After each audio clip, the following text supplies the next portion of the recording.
Do you also see Navia and Clorinde over there? They look like they might have run into some kind of trouble. Let's go check out what's going on!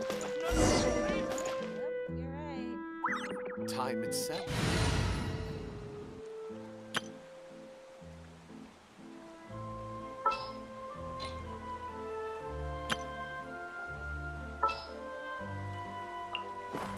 Count me in! Per your wishes. I await your instruction.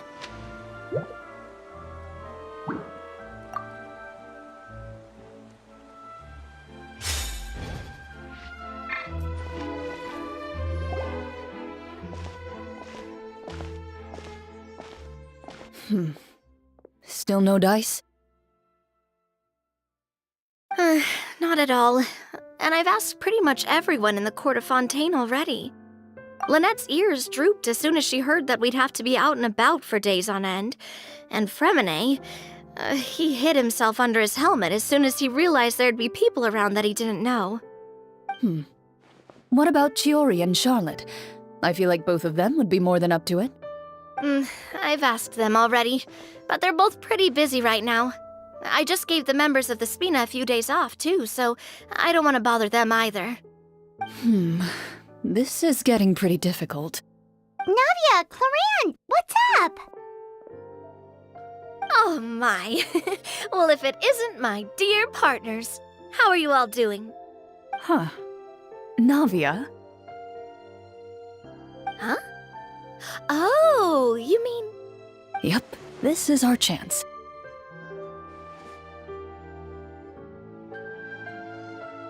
Do you need our help with something? Oh, precisely. My dear partners, we've got a huge problem right now that only you can solve. Whoa, for real? Absolutely.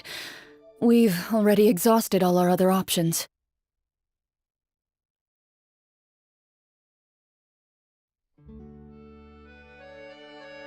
Traveler, Paimon, would you join us and play Marechaussee Hunter Judgment Day? Marechaussee what now? It's a new game script by the Tabletop Troupe, a local roleplay adventure club. Ever heard of the Tabletop Troupe? They put out games that allow you to participate in a story and roleplay characters with your friends. Oh, I've loved their stuff ever since I was a kid. That sounds super interesting. Clorinde and I are both veteran members of the club. Recently, someone came up with a new script and was looking for people to help playtest it for them. And when they asked, of course I couldn't refuse. I mean, come on, a brand new script? Nobody has ever played it before. Generally speaking, scripts at that level of development have a lot of issues, but I think this one is pretty solid. The author obviously put a lot of work into the story, and the world building is also quite credible. Whoa, whoa, whoa! I know I was the one that handed you the script, but some of us haven't read it yet. No spoilers, please. Anyway, the script calls for a team of 4. Ah, yes. We're missing one final player right now. So, you're saying you'll help us out? I knew I could count on you, partner. Paimon and the Traveler are kind of a package deal. Is that okay? That's not a problem. I'll adjust the pace based on the actual number of players, and ensure that everyone has a good time. Well, Traveler, what do you think? Wanna play? Paimon will follow your lead. Well, that solves our problem. You have our thanks. Woohoo! I'll go grab the script manager from the club right away. The script manager? Didn't you just say that you gave Clorinde the script? The club introduced a completely new kind of gameplay for the script. In this iteration, the Game Master's version of the script is incomplete. The script manager provides the next part of the script only after players have completed the current list of objectives. On top of that, in order to increase player immersion, the club has created some of the story's sets and scenes in real life. We'll only know where we should go once the script manager reveals the starting location. Wow, you're right. Whoever wrote this script really did put in a lot of work. And it's got a real healthy amount of suspense, right? I mean, even the GM doesn't know how the story will end. I look forward to experiencing it with you all. Why don't you go meet up with the others first? They should all be waiting at Chioria Boutique. I'll come over with the script manager as soon as I find them. Sounds good. Remember to always watch where you're going, and don't rush. You say that like I'm 6 years old or something. Let me think. What kind of character should I play this time? I just hope you'll pick up some useful skills this time. Oh, and stop trying to persuade every animal you come across.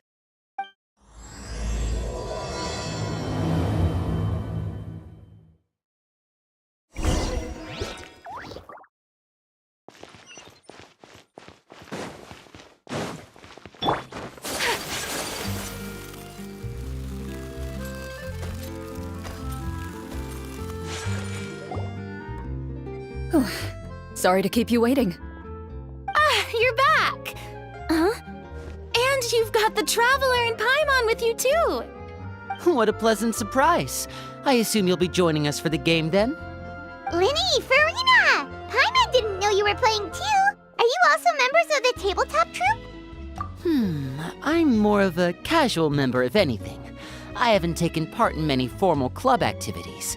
Lynette Fremine and I play something similar at the Hotel Bouffe Tété sometimes, but I'm usually the GM. Still, I'm sure it'll be fun being a player for the first time. I'm looking forward to it.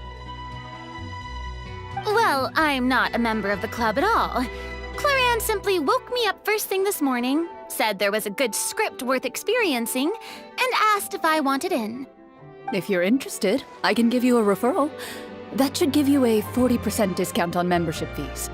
I think I'll wait to see how this experience plays out first, especially when it comes to the quality of the script. If it's sufficiently fun, then I'll join. Do you participate in a lot of tabletop troupe activities, Clorinde? You could say that. She's actually one of the few senior game masters of the troupe. Right. I knew about that even when she was still my subordinate. It's nothing. Really, just a small hobby of mine. Wow. Paimon's so used to seeing you be all upstanding and intimidating as the champion duelist. It's kinda hard to imagine you role-playing with a bunch of friends. Surely you jest. I would never intentionally make things difficult for my players. I maintain a clear boundary between my professional and personal lives. The me you see at court represents the law and order of Fontaine. I put all personal feelings to the side and grant a fair duel to all who seek to defend their honor. But in my personal life, I'm just an ordinary person.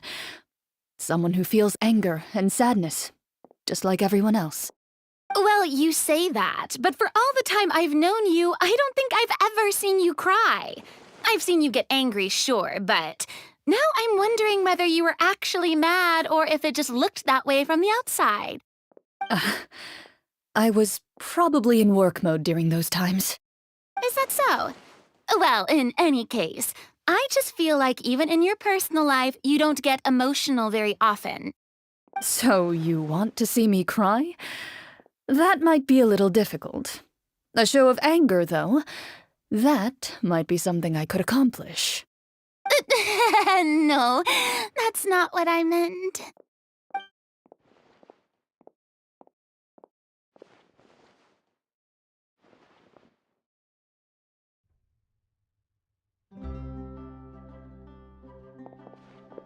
I'm back! Here, allow me to introduce you to the script manager, Mr. Florian.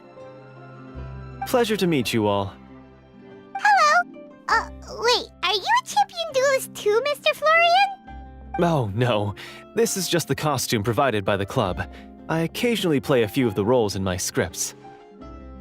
That sounds like a lot of work. It's nothing. It's the least we can do to give the players a more immersive experience.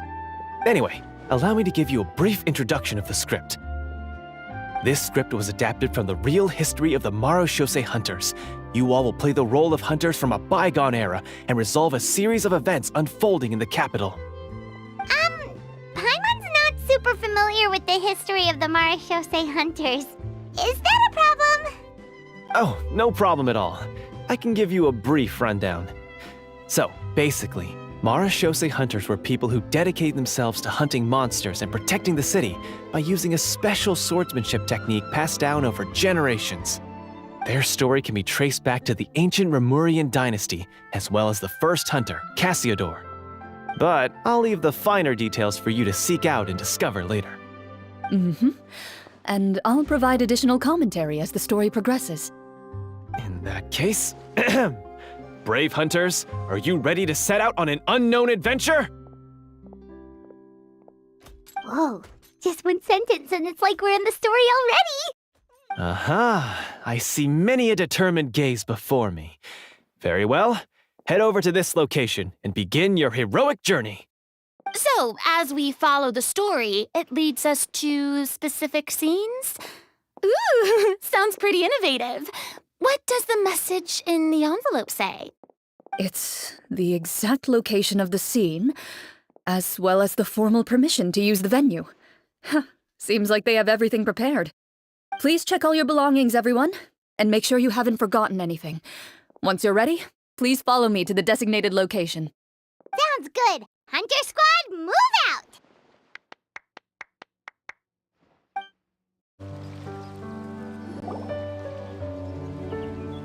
Whoa, they really have thought of everything. Even the Fatometer is here and ready to go for us. The Fatometer? What's that? It's a card that's used to determine action success or failure. We'll need to use it when we try to use certain skills. And what about all the dessert and tea? Is that for us as well? That's what the message said. Oh, really? That's so nice. It feels just like a tea party with friends. Those snacks have Paimon's name written all over them! I think you might be more of a snack hunter than a Marashose hunter, Paimon. Snack Hunter Paimon reported for duty! If there are delicious snacks to be found, Paimon will track down every last one! The desserts are great. But I'm still looking forward to the story more than anything. Very fair. Then, let us begin. First, please pick up the blank character cards in front of you and write down your name and profession. You can find an abbreviated version of the rules printed on the back of your character card. If you have any questions, feel free to ask me. In this story, everyone is a Marashose hunter. To reflect this, the club has prepared a small badge for everyone. Ooh, nice! As hunters, you have proficiency in swordsmanship and fighting by default, so there's no need to allocate any additional skill points to those areas. Swordsmanship? So there's a fighting part to all of this? Paimon's not sure she can do all that on her own. Maybe Paimon can just stick with you? Why don't you share a character card then? The Traveler will be the Marashose hunter, and you can be her little floating assistant. Kinda like in real life. So, for the name, do I fill it out with the name of my character? Yep, it can be any name you like. You can use your real name too if you want. I do that whenever I get too lazy to think of a new name. Oh, so it would be like experiencing a different life, but still as yourself. That's not a bad idea. In that case, I think I'll continue to use the name Linny then. Next up is the skill sheet. You have a limited amount of skill points that you can use to learn a number of skills. The more points you invest in a particular skill, the easier it will be to pass associated checks. I'll take persuasion and investigation. Those are must-haves when it comes to missions like these. Oh, those skills sound like they'd be useful for gathering intelligence! Good idea, Navia! Just as expected of a veteran player. So should we also take those skills then? Not necessarily. Since we're working together as a team, we could leave the negotiations to Navia and use our skill points to pick up other useful skills. For example, I think I'll take stealth and sleight of hand. That will give us more options if we run into any situations we can't negotiate our way out of. Oh, interesting. I wasn't thinking about it like that. I suppose it's not so different from an acting troupe. Everyone has their own role to play. Let me see. I'll take arts and performance. I'm not quite sure what use they'll be, but I'm not as knowledgeable about the other skills, and I am not too confident I'd be able to roleplay them well. Well, that leaves us. What do you want to learn, Traveler? Oh, something that'll help you get a read on other people's thoughts. Sounds useful. Ooh, so you want to help people when they're injured. That's nice of you. So what do you think? Are you sure you want to learn these 2 skills? Let's see. Oh, looks like you each have enough points to choose one final skill. You've all picked such classic skills. It's fine to go a little bit out of the box, you know. Why do I get the feeling she's getting ready to cause trouble? For example, this one here. Summon. Doesn't it sound super mysterious and cool? Oh, I saw that one just now as well. The description says, this skill can be used under certain circumstances to summon characters or creatures that fit the script's world-building rules. The script's world-building rules, huh?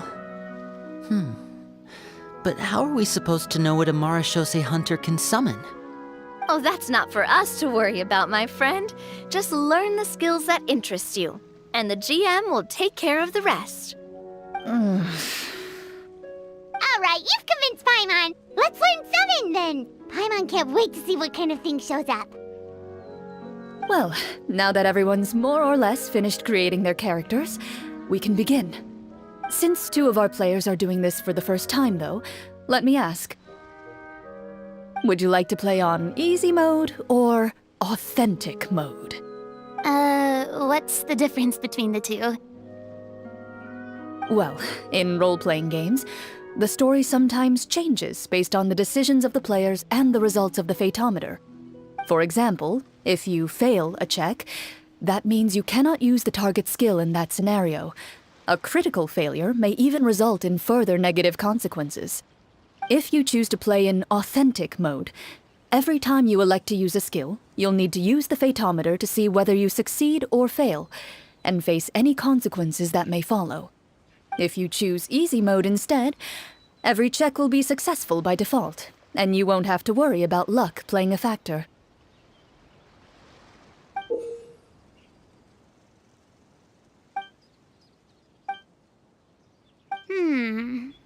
Given that I'd like to focus on the story, I suppose I should pick easy mode.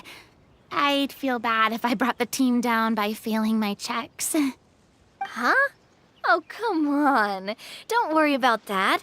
RNG is the lifeblood of role-playing games. I'm going with authentic mode for sure. Never knowing what you might have to overcome. Ugh, doesn't that sound exciting? I'd rather be mentally prepared for what might happen. All right, then I'll mark down Farina for easy mode. All her checks will be successful by default. As usual, Navia and Linny will play on authentic mode. What about you, dear partner? How would you like to play? Are you sure? Trust me, you'll see the beauty of RNG. Honestly, I don't think Clorinde would make things too difficult for us no matter what the Fatometer says. Isn't that right, Clorinde? No promises. That wasn't super reassuring. Well, anyway, enough talk. Let's get started. I want to experience at least a good chunk of the story today. Speaking of the story, why is the beginning scene on a beach? Well, that's because... A long time ago, back when human civilization was still in its infancy, powerful demons and evil sorcerers ruled over the land. They created a host of monsters and sent them to slaughter all humans in existence. Soon, a group of human rebels banded together. With their swords raised, they swore to brave the darkness, and in doing so, subdue each and every monster that sought their destruction. They became known as the Marachose Hunters.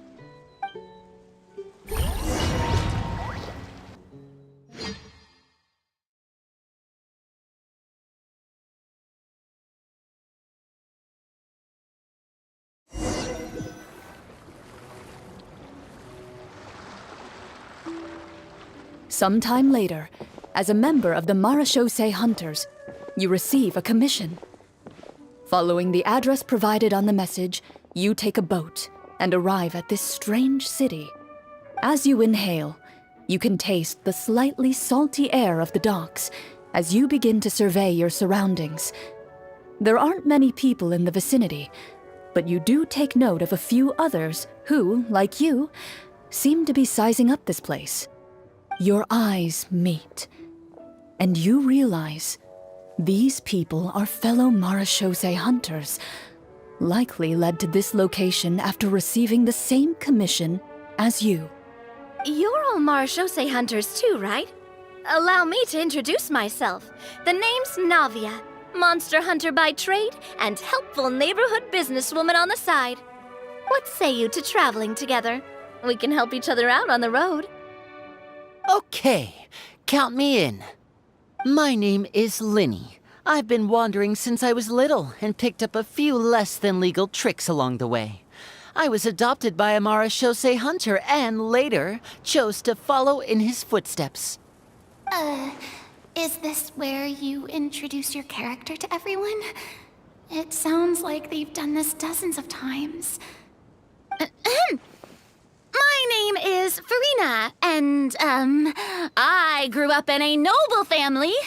I always had a strong interest in performance and the arts. Even though I'm a Marachose hunter, what I really want is to be a performing artiste. Hey, that's really cool. You can do it, Farina. That's exactly how it's done. Paimon is Paimon, a good friend and companion to this Marachose hunter right here. I've been studying medicine ever since I was a child. I want to do my part to eradicate these monsters and use what I've learned to heal others. Oh, welcome, welcome. When we face the monsters, I'll make sure to charge in front to give everyone some cover. You can take care of the healing at the back. You open your envelopes at the same time. The message reads, "To the honorable and trustworthy Marachose hunters, our kingdom is currently facing a grave crisis. The lands outside the capital have been overtaken by monsters, and our people are being led astray by forces of wickedness. We beseech you, please help us resolve this crisis and return peace and stability to our home." Huh. The layout of this city looks super familiar. It kinda reminds Paimon of Mondstadt! The scriptwriter must have used a real-world city as a reference when coming up with the map. As experienced hunters, the layout of the city reminds you of places once traveled. You recall the sight of tree-lined streets and the gentle tranquility of days gone by. Yet, as you regard the city in front of you, it appears to be little more than an empty shell. Its hollow gates are open to you, beckoning you to come forth and bring salvation back to the town. I carefully read every line of the letter and turn my attention to the signatures at the bottom. Who issued this commission to us? You see a long string of unfamiliar names. It would seem that many of the residents of the city issued this commission together. They sensed that things were not right within the kingdom and sent a distress signal to the outside world. In that case, why don't we take a walk around the city and see if we can learn anything from the local residents? Oh, good idea. We might be able to get some leads on the monsters and bad guys we're after. You look up and see a tavern nearby. It appears to be open for the day. Why don't we go check out that tavern? If the novels I've read are anything to go by, taverns are usually full of information.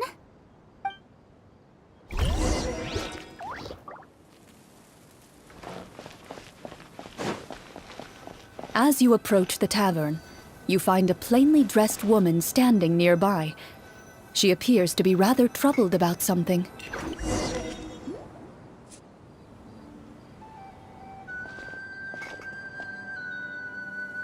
Greetings, friend.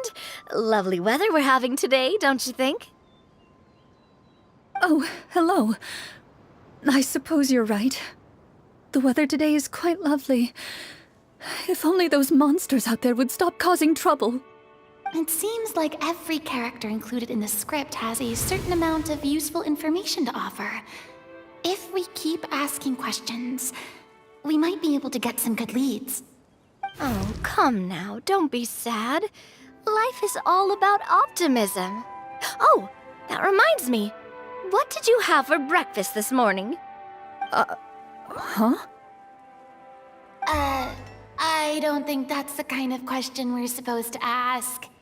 Nothing turns a frown upside down like good food. How about some macarons? I could make you some. You didn't even take cooking as one of your skill proficiencies. That's not necessary, miss. Excuse me for saying this, but you don't really look like a chef. Besides, I'm not really a fan of sweets. So you're someone who barely smiles and doesn't like sweets. You're really starting to remind me of this one friend of mine. Hey! Did she just... me? Clorinde must have broke character for a second. This isn't getting us anywhere. Traveler, maybe you can think of something.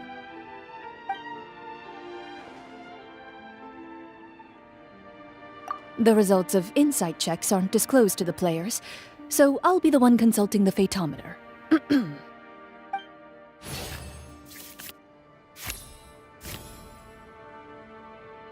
You recall all the lessons you've learned in your time and begin to carefully observe the woman's mannerisms.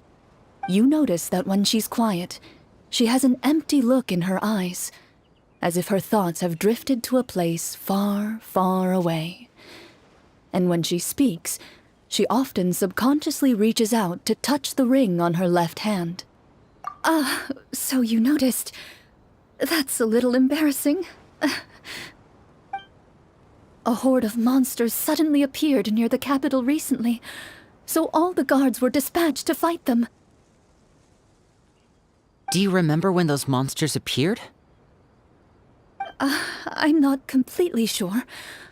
All I know is that my husband was dispatched to fight them 3 days ago.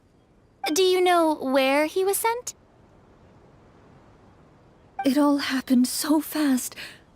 When we said our goodbyes, he couldn't even tell me where they were sending him. You have our thanks, friend. We'll find and defeat those monsters as soon as possible. We sincerely hope your husband will be able to return to your side soon. Oh, thank you. Don't worry. We'll find him. Just try to remain optimistic and wait for good news.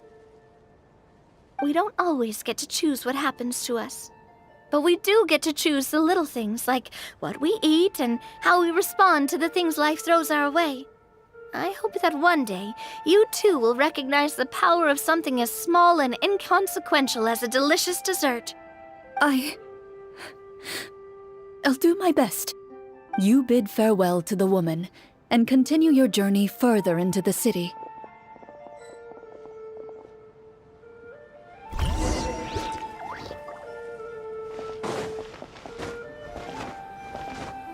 As you venture further into the city, the streets appear largely empty.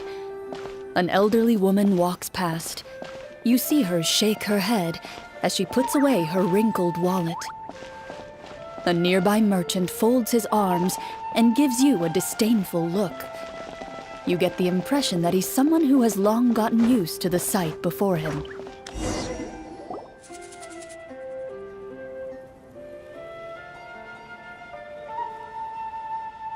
Although he doesn't seem very friendly, merchants are usually a good source of information, right? Pardon me, sir. I'd like to ask a question if I may. That depends. How much are you willing to pay? How about this much. What do you take me for? Some lowly beggar? You can't even buy half an onion with that amount. Surely an onion can't be that expensive, right? What do you know? War's nearly upon us. Everything costs several times what it did before. If you're not gonna buy anything, then scram.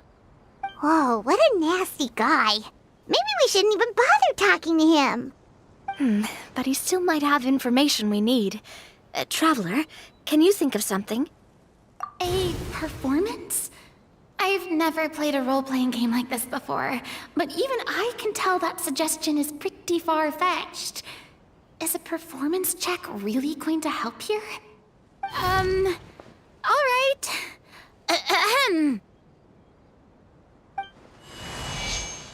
By the harbor's grace, a lone boat lies in rest. Let the moon give chase, for here begins our quest.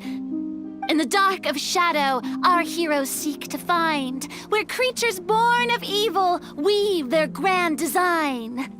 Blocked the road does stand, such is our hunter's plight. Yet with sword and courage in hand, they march forth to pierce the night.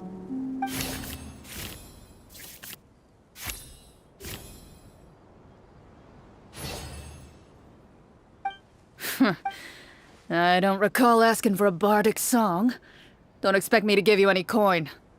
But if you meant what you sang, and you are indeed some kind of hunter, then by all means, please, go out and kill those monsters for us. Those monsters are camped outside the city, and they've been destroying all our trade routes. We have limited reserves within the city, so if this continues, we're all gonna be in big trouble. Wait, you're saying no one has put a plan in place to distribute supplies or maintain order?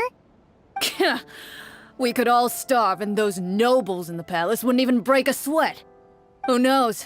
Maybe they've been in cahoots with the monsters all along. That is concerning. Yeah, all right, I think I've said more than enough. Be on your way now. Got it. Thank you, sir. Don't mind him, Farina. He just doesn't have enough taste to appreciate your art. No. I was just thinking about how those nobles must be so cold-hearted. It's like they don't care about their people at all.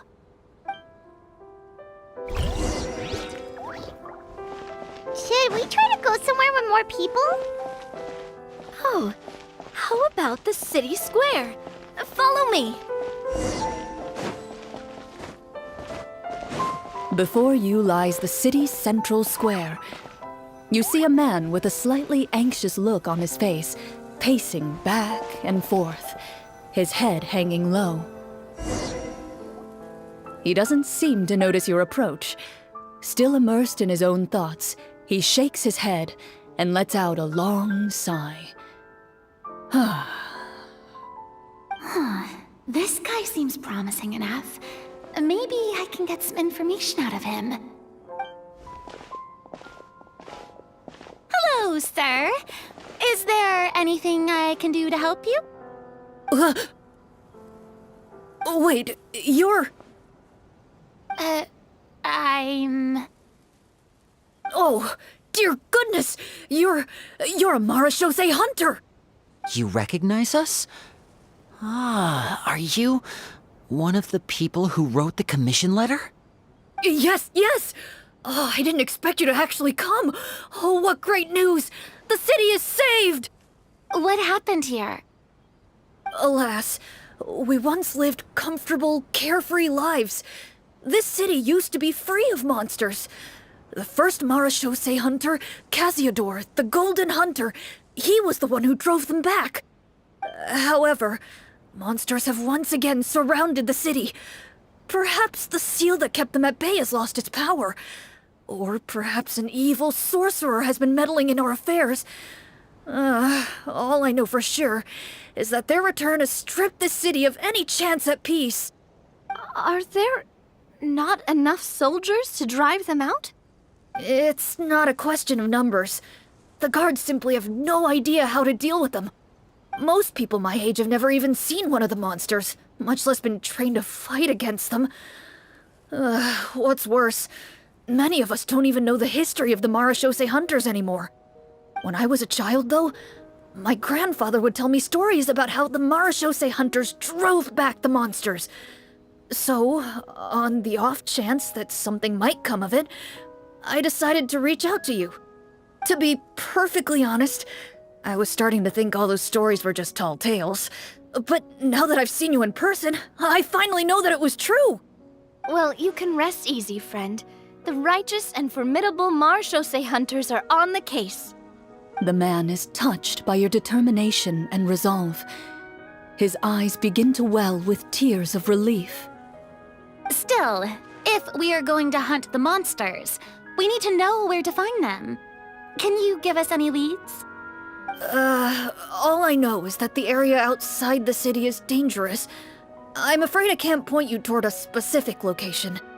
Oh, although, if you leave the capital through the main gate and follow the road, you should run into a group of guards. They might know more about where to find the monsters. I see. We'll go look for them then.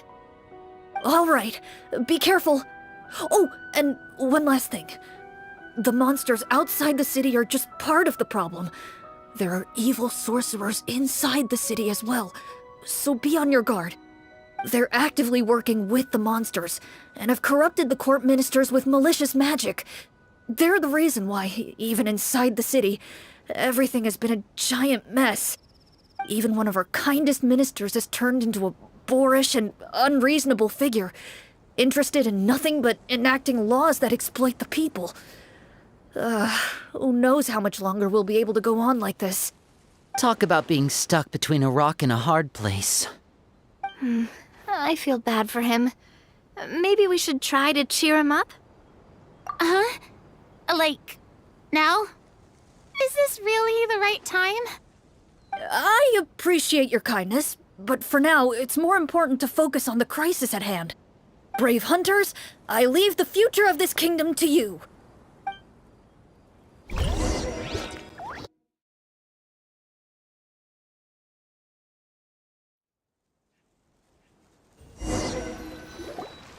If I understood correctly, there are currently 2 problems in the kingdom that need solving, right?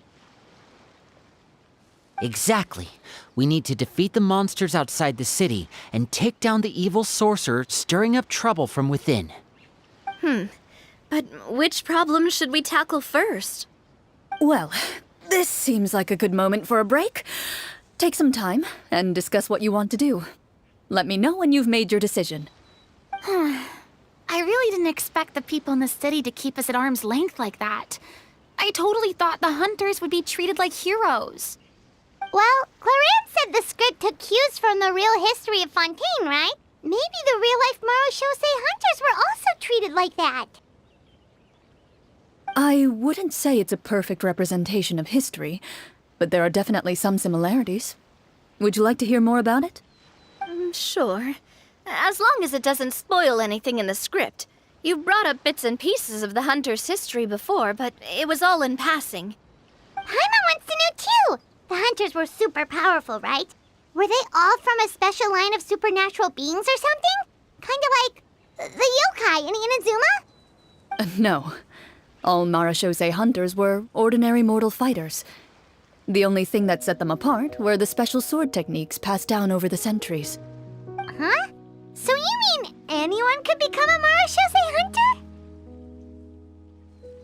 In theory, yes. All you would need to do is survive the rigorous training and master the swordsmanship techniques required to fight the monsters. Still, most people dropped out at the early stages, and others called it quits the minute they saw a monster in person.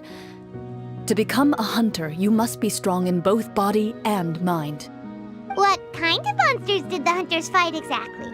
Oh, and the evil sorcerer the script mentions. Did they exist in real life too? The land of Fontaine once played host to an ancient dynasty known as Rapperia. After that dynasty fell, monsters began to appear, intent on obstructing humans from establishing a new social order. One of the ancient sorcerers of Rapperia used his power to assemble a formidable army of golems. He sought to use that force to establish himself as king. Now, wait a second. Don't tell me that guy was the inspiration for the evil sorcerer in the script. We still haven't found any in-game information on him yet. So, why don't you talk about someone else for now? Well, I wasn't planning on going into anything you might be able to find out in the game. But if you want me to talk about something else, then... How about Casiodor, the Golden Hunter? Or Egeria, the ex-Hydro Archon? Wait, but those people are all from a super long time ago.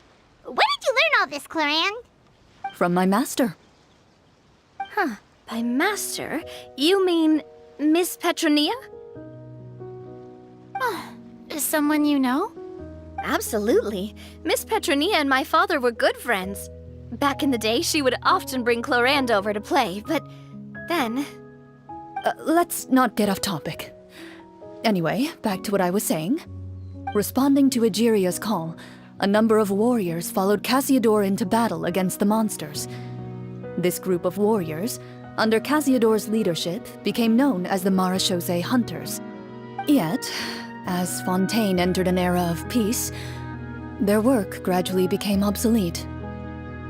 The Marechaussee Phantom, originally an association made up of hunters, eventually came to be predominantly comprised of Melusines. Ah, I see. That explains why most of the people in the script have forgotten the hunters or think of them as nothing more than a legend. Is that really a bad thing, though?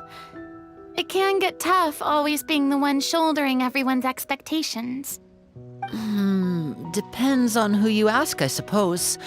If the name of the organization no longer commands respect, investigative work is bound to suffer. Speaking of investigations, which problem should we tackle first? Monsters or evil sorcerer? I vote monsters. That's the main duty of the hunters, right? We can come back to the sorcerer later. Well said, Miss Farina.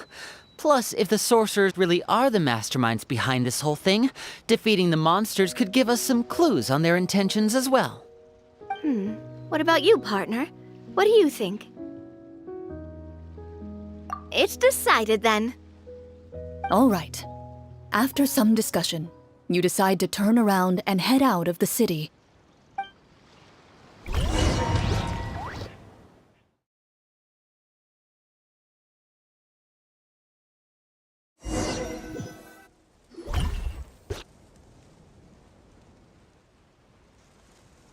Let's take a look around, like that guy said. You there! Outsiders, halt! Who's there? An armored man approaches you. He has a tall, muscular build and a determined expression in his eyes. Just one look, and you can tell he's fought in his fair share of battles. Although he's trying his best to conceal his current state, his uneven gait and the sweat dripping down his forehead make it obvious that he's been wounded and is in serious pain. I'm the captain of the guard. I saw you sneaking around the city earlier, so I'll only ask this once. State your purpose, or it's off to the dungeons for the lot of you. Wow, it's been a while since someone's been this suspicious of us. I said talk, not whisper between yourselves. Have you ever heard of the Marechaussee Hunters? Marechaussee Hunters? Ha! That fairy tale, you mean? What, do you expect me to believe you're one of them?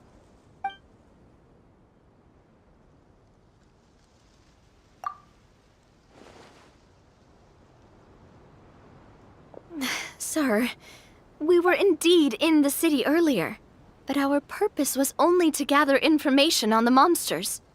We're here to help the city and all the people within it. Your guards are still fighting the monsters as we speak. They could be seriously wounded and in grave need of support. You need all the help you can get.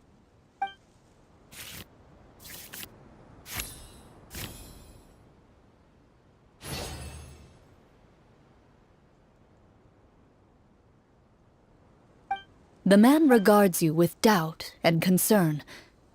After a period of inner struggle, he lets out a long sigh and informs you of the locations where the monsters have appeared. Those monsters aren't easy to deal with, but if you insist on going, I won't stop you either. I just hope all the guards will be able to come back to their families alive. I wish you the best of luck.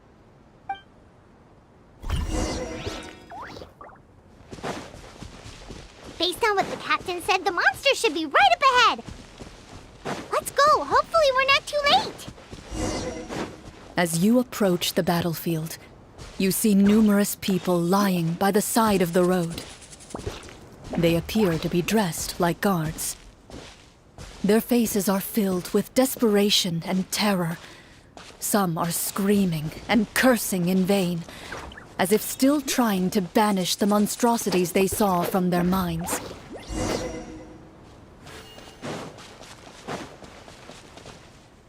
A few of the wounded look up at you in shock and disbelief.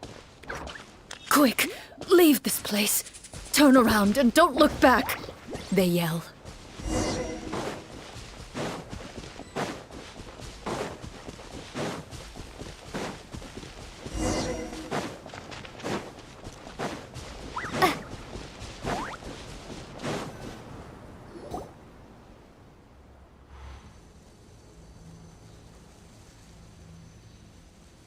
This is the place he mentioned, right? You see broken iron swords scattered all around you, and downed trees riddled with terrifying claw marks. All the signs point to one thing. A truly devastating battle just took place here. Be on your guard, everyone.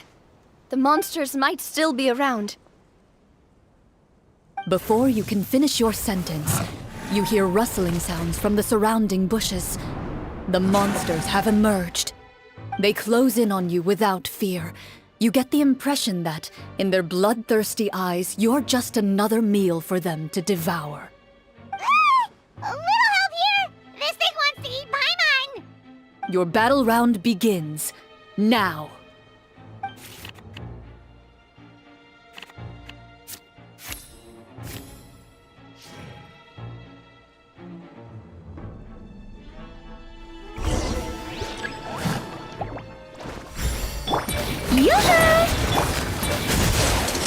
Let's get this show on the road! Coming at you! The next battle round begins now.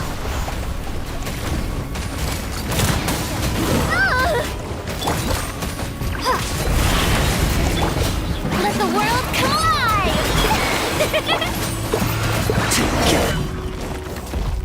The monsters let out a terrifying roar of anger and resentment before dissipating into thin air.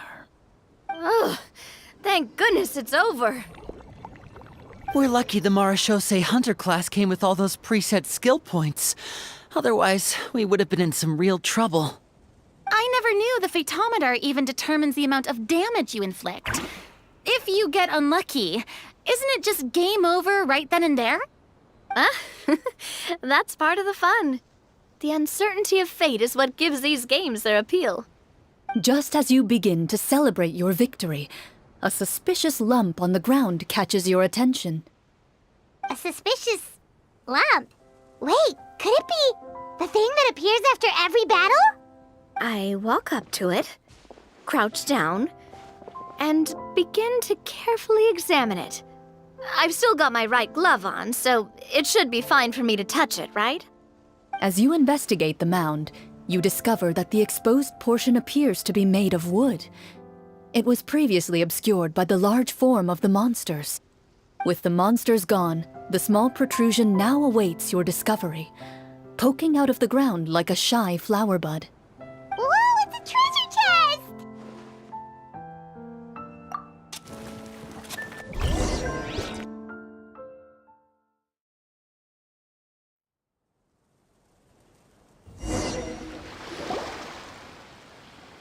With everyone's help, you successfully excavate the wooden chest from the ground. Even without opening it, you can tell from the mora and jewels scattered around the chest that it must contain quite the fortune. Makes sense. We worked hard for this. Let's open it and we can share what's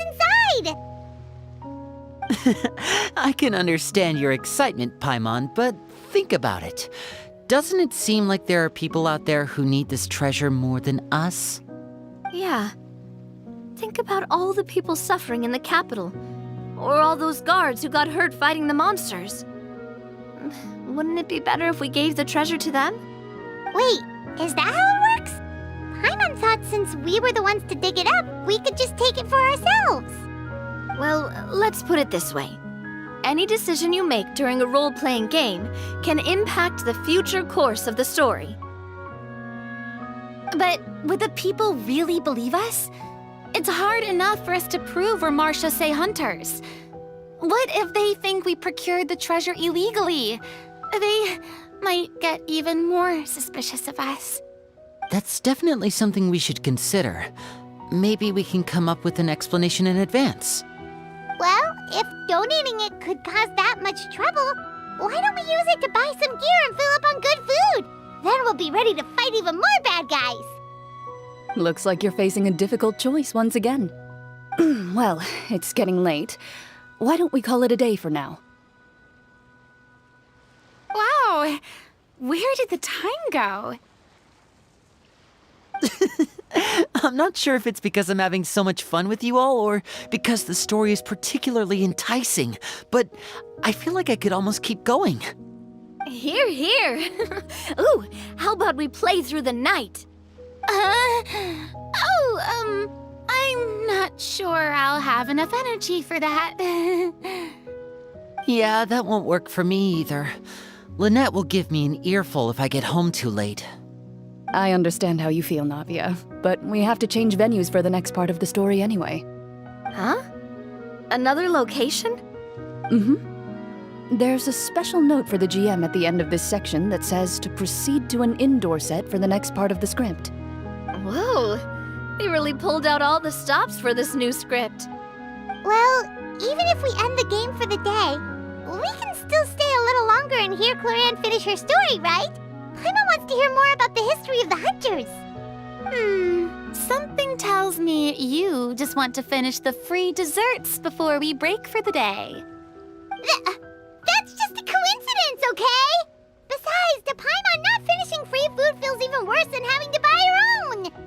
And anyway, Paimon really does want to hear more about Clorinde's master. Well...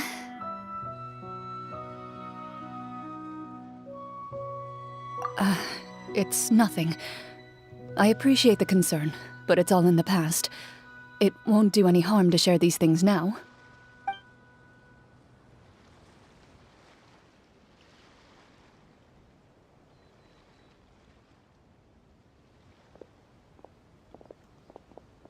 My earliest memories are of living with Master. According to her, she saved me from certain people of ill repute.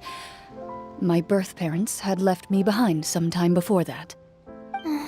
What a heavy beginning for a life story.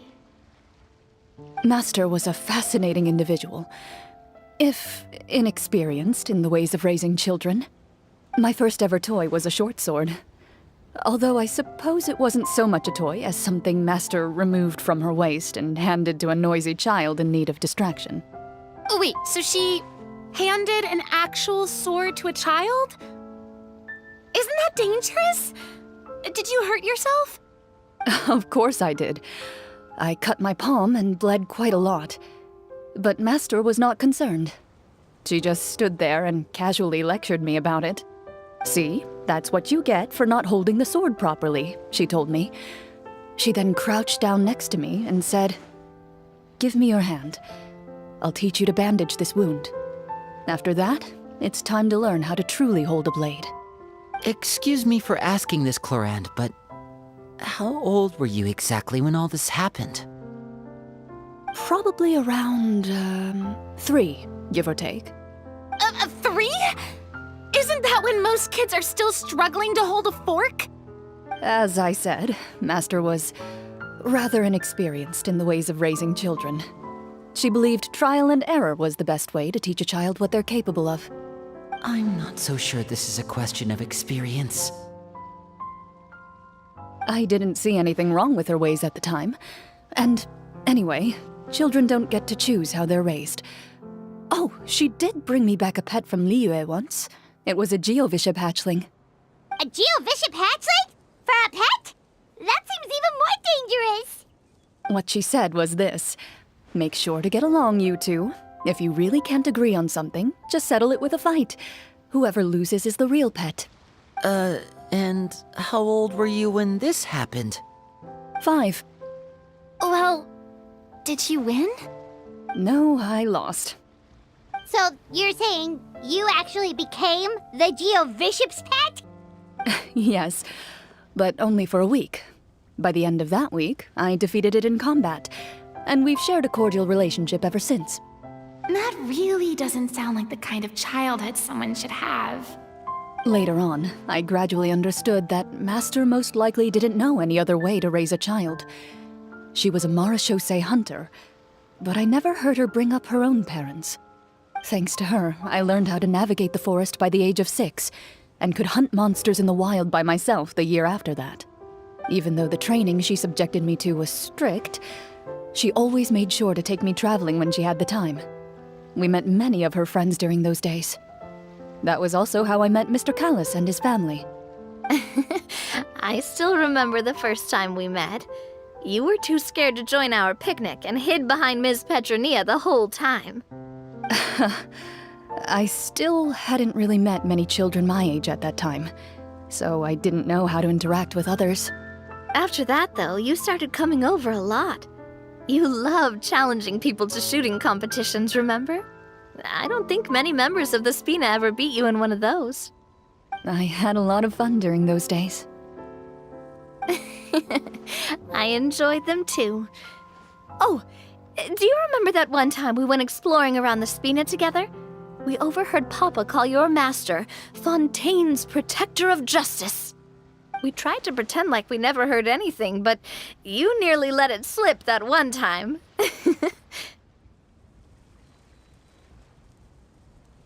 Protector of Justice? Oh, wait, you mean that vigilante hero from 20 years ago? The one who is always active at night? Yep, that would be her. She often would put on a black cloak and go out at night. I never knew where she went or what she was doing. Until, like Navia said, we overheard the truth from Mr. Callis that night. 20 years ago, huh? I still remember the guards leaving all kinds of witness reports about her on Nervalette's desk. My apologies. Oh, there's no need to apologize. You had nothing to do with it. And anyway, everything she did was for a good cause. Although, calling herself the Protector of Order was a bit much. Especially when she deliberately operated outside the law. Huh? When did the Protector of Justice become the Protector of Order? Oh, she had a bunch of code names. I heard she would just come up with a name on the spot whenever she was asked. Later on, she probably got sick of answering those questions and decided to stick to just 2. The Protector of Justice and the Protector of Order. That sounds like her, all right. I bet she forgot which of the 2 she'd use by the time she got back each night. Well, she certainly sounds like a fascinating individual. With her strong sense of justice, it's no surprise her student followed in her footsteps. It's true. I always wanted to become like her. Someone powerful, independent, and with a strong sense of conviction. But...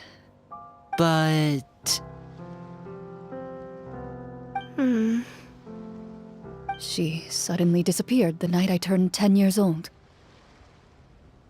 Disappeared? What happened? I have no idea. She didn't even leave a note. I was never able to find out where she went. That night, I was celebrating my birthday at Navia's house. But Master never came to pick me up. When I returned home on my own, it was to an empty house. When she still didn't appear after a few days, I went to Mr. Callis's house to ask about her whereabouts. But he only shook his head. Papa probably didn't know either. I know he sent a few people to investigate the matter in secret, but they never found any credible leads. Don't worry, I understand. To be perfectly honest, given Master's personality and way of doing things, it all made a lot of sense. If I had to guess, I'd say she probably used it as an opportunity to force me to become independent. Just like how, when a litter of kittens reaches a certain age, the mother willingly leaves them behind. Were you upset, Clorinde?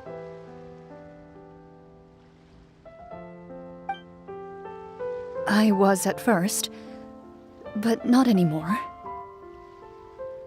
I don't believe Master would suddenly disappear for no reason. There must have been something she just had to do. Well, despite everything, you still managed to follow in her footsteps and become the greatest champion duelist in all of Fontaine. You're practically a living symbol of law and justice. I suspect my position would be far too by the books for her. Master always did whatever she pleased. But you're right. I suppose I do take after her in some ways. Who knew Clorinde had such an interesting past? I never had the chance to ask her about it before. I wonder if Clorinde's master were the champion duelist back then, would that duel against Mr. Callus have gone differently? Oh no. Judging by the atmosphere, Clorinde and Navia are probably thinking something similar. The mood just got super awkward all of a sudden. Well, anyway.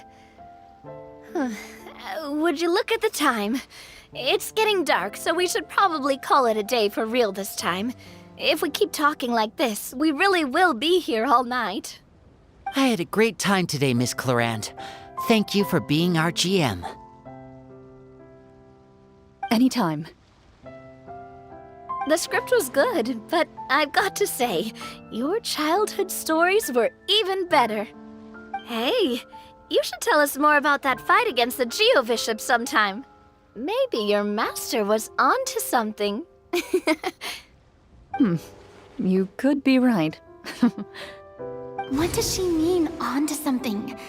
I certainly don't know any 5-year-olds who want to fight a bishop in their spare time. Guess I'll head back as well. I need to save my energy if I want to continue enjoying the story tomorrow. You're that excited to hear about my fight with the bishop? I was talking about the script!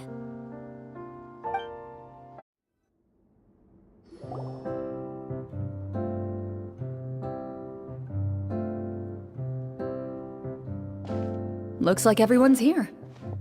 Now, before we begin, why don't we finish where we left off yesterday? There was an important decision to be made, yes? I'll pour everyone a cup of tea.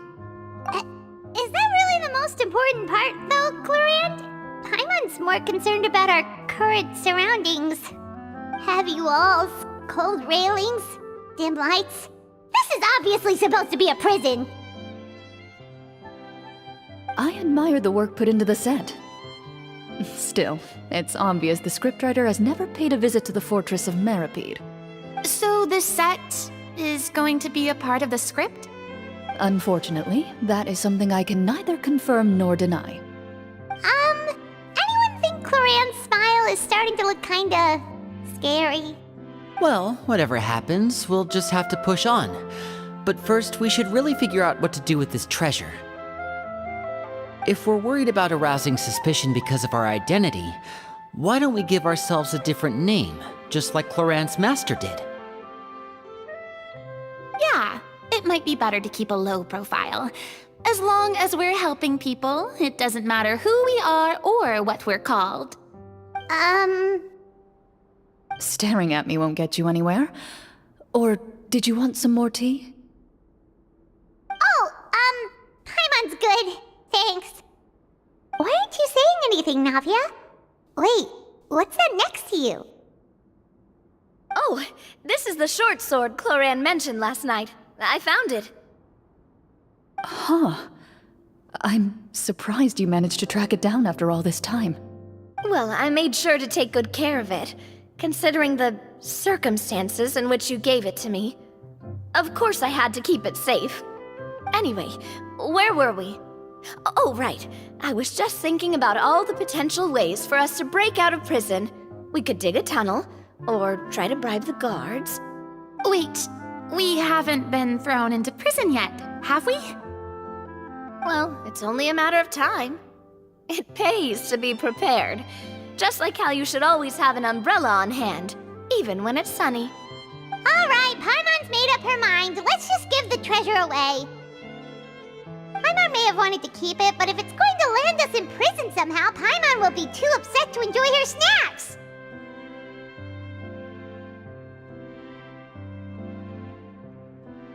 So, you've reached an agreement? All right then, we can continue with the story.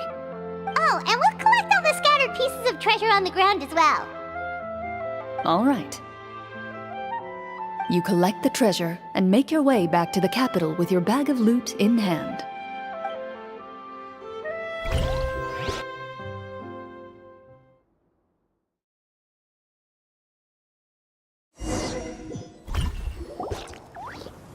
The city is still shrouded in a gloomy, oppressive atmosphere, but your spirits are surprisingly high. In places where sunlight struggles to reach, you generously share your wealth with the children, the elderly, and the poor in urgent need of help. Thank you, kind soul. The elderly woman's look of gratitude follows you as you walk away, her eyes never leaving your back until you move entirely out of sight. However, there's still quite a bit of Mora remaining. It appears you haven't made much progress. She's probably trying to tell us to speed this up. We need to hurry up so we can address the sorcerer problem. Should we go find that man again at the square? He seemed like a pretty responsible guy. I'm sure he knows the people here far better than us. Oh, good idea!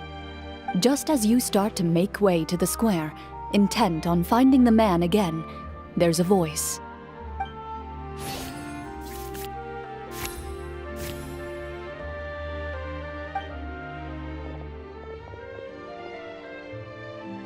Please wait, distinguished guests.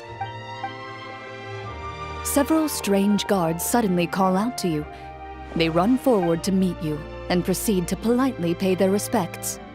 Greetings, gentlemen. Are we being invited for afternoon tea? Surely you jest, my lady. That would not be our place.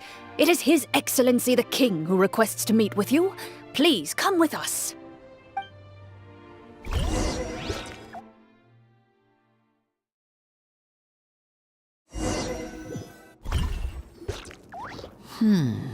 Do you think this could be a trap? Well, we have to investigate the court at some point, right? Meeting the king himself would be a fantastic opportunity to do that. I say we go for it. If something happens, we'll just turn the whole place upside down. That sounds a little intense. After a quick discussion, you nod to the guards and agree to follow. They lead you all the way to the audience hall of the palace. Gilded tables line both sides of the hall. The space itself is adorned with all manner of expensive antiques, glass shelves, and silver candlesticks. The items appear quite ordinary in size and dimension, yet their presence somehow makes the emptiness of the hall feel even more surreal and ominous. Wow, it's so luxurious! The elderly king, clad in a magnificent robe, sits upon the deep crimson throne before you. He wears above his head a majestic crown, with a gemstone the size of a bird's egg set right at the very front. As you observe it, you see a complex pattern of light reflect off its surface. They're here, Your Majesty. A man dressed in dark clothes, likely a minister, shields his mouth with his hands and bends down to whisper a few words to the king. After a moment, he lowers his hands and stands back up. His gaze shifts to fixate on your group, but he does not move from his place at the king's side. The king does not appear entirely aware of his surroundings. The man by his side, though, we should keep a close eye on him. The king remains still and says nothing. The minister is the one who speaks. Esteemed guests, allow me to thank you for coming to our faraway kingdom. Unfortunately, His Majesty the King finds himself quite exhausted from work, So please allow me, his Prime Minister, to welcome you in his stead. I've heard tell that your group, the Marechaussee Hunters, used your exceptional ability with the sword to repel the monsters near the capital. Such a great deed deserves to be rewarded. However, seeing that I was not fortunate enough to observe such a feat with my own eyes, you'll forgive me for seeking to verify the truth by speaking to you myself. Well, we've got nothing to hide. You brought us here to talk, right? So we'll just explain what happened.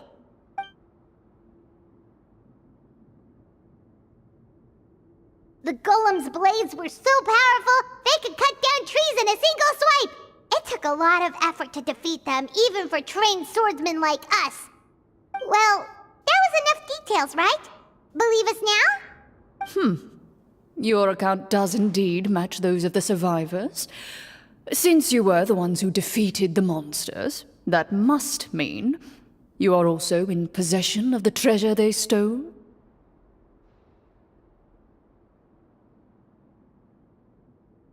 Well, we did take the treasure, but... How did he know about the treasure? Then I must ask that you return it at once. It belongs to the kingdom. Wait, but didn't you just say that our great deed deserved a reward? Shouldn't the treasure be considered a part of that? Yes, that was indeed what I said. But you seem to have forgotten a very important distinction. Only that which is freely given by the king can be considered a reward. Taking the rightful wealth of a kingdom without said permission, on the other hand, is a crime. But that's completely unreasonable. Yeah, that makes no sense! If it weren't for us, the treasure would still be buried underground somewhere! Maybe so, yet the fact remains. You tried to dispose of the treasure without reporting it to the court and without receiving permission, yes? What, no answer? Surely you're not insinuating that you, a group of legendary Marechaussee hunters, sought to take the treasure for yourselves? Well, what about the king? Is he just gonna let this guy talk for him the whole time? Clad in his magnificent robe, the king remains seated, with his hands resting on either side of the throne.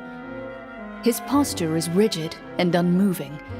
He stares forward with an empty look in his eyes, completely unmoved by the events before him.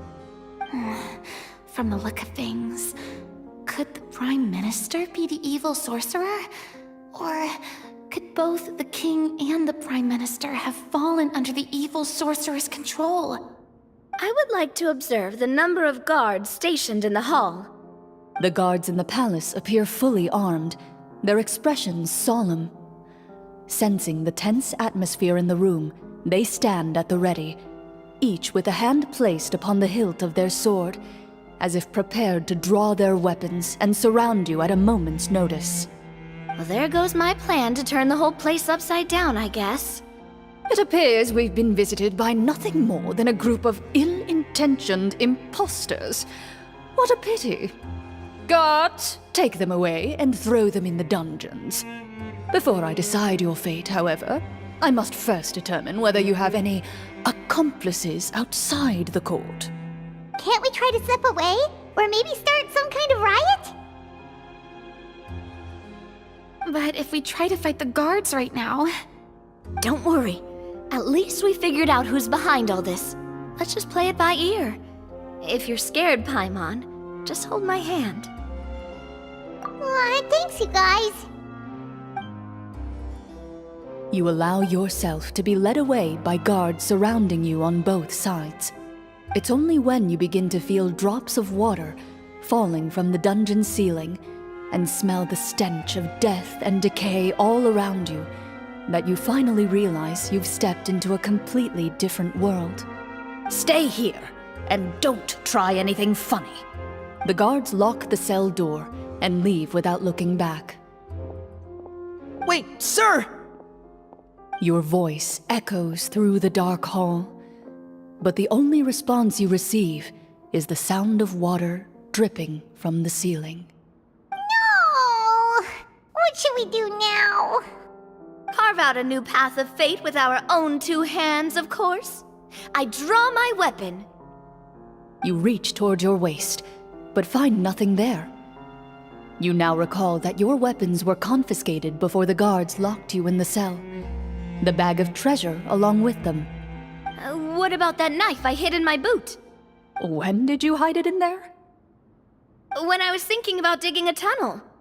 Rejected. You failed to inform the GM of this course of action. Moreover, the guards would have conducted a thorough search before throwing you in prison. And the keys to the cell aren't anywhere to be seen? Correct.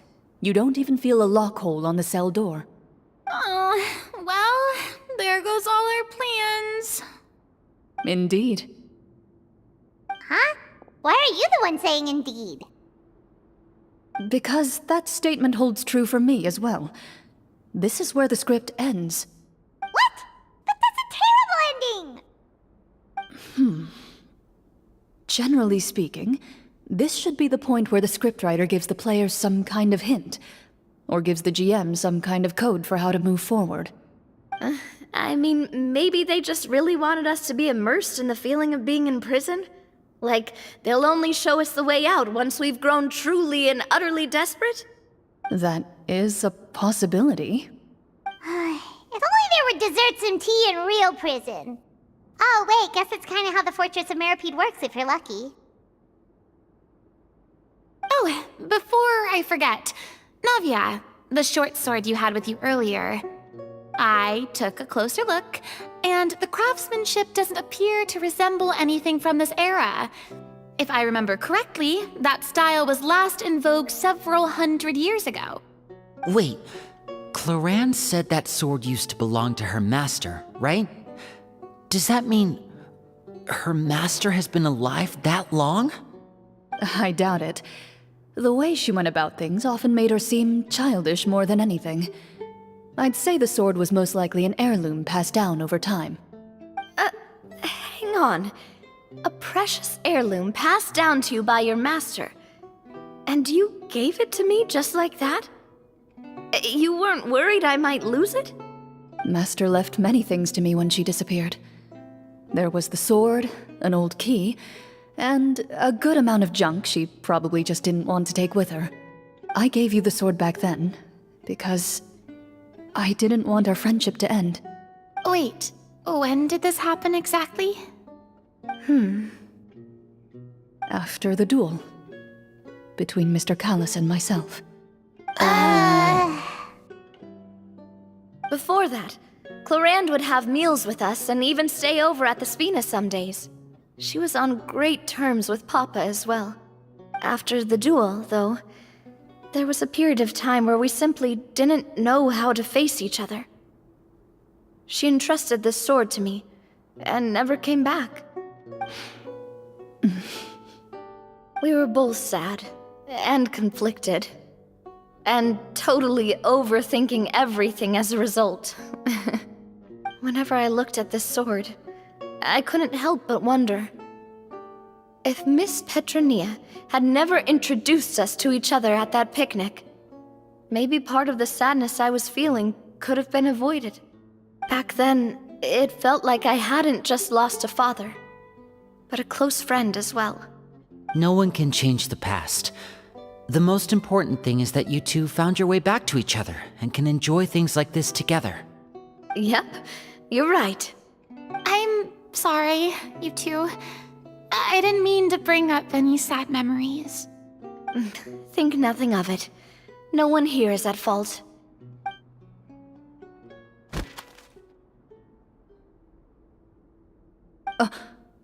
Huh?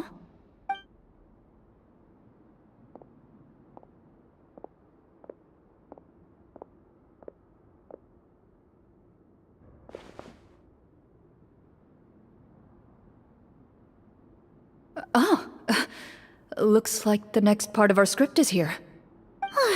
Perfect timing. The situation was really starting to get desperate. And not just because of the prison thing. From Clorinde's face, Paimon really can't tell if it's good news or bad news.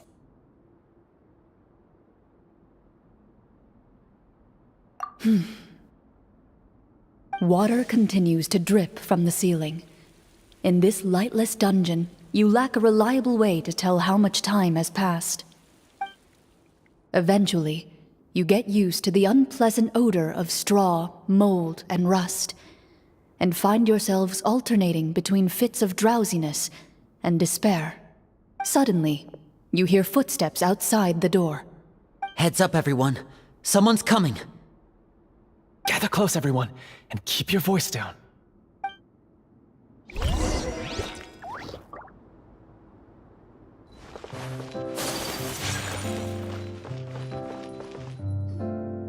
Who are you? I work as a guard in these dungeons, but my true identity is the same as your own. I'm also a Marashose hunter. Huh? Shh! I've already sent away the other guards, but if we make too much noise... I understand, but how can we be sure we can trust you? The king has issued a formal decree. In light of the irrefutable proof of your crime, you're to be executed before tomorrow's sunrise. If you want to, it has to be now. Executed? We barely did anything! Monsters appearing at the same location as the treasure. Could this entire thing have been a trap? There will be time for speculation once we're out of here. As for my identity, I have no way to prove that to you just yet. Infiltrating the capital was difficult, and finding a chance to speak with you has taken a lot out of me. I could go on, but I think we can all agree that now is not the time for details.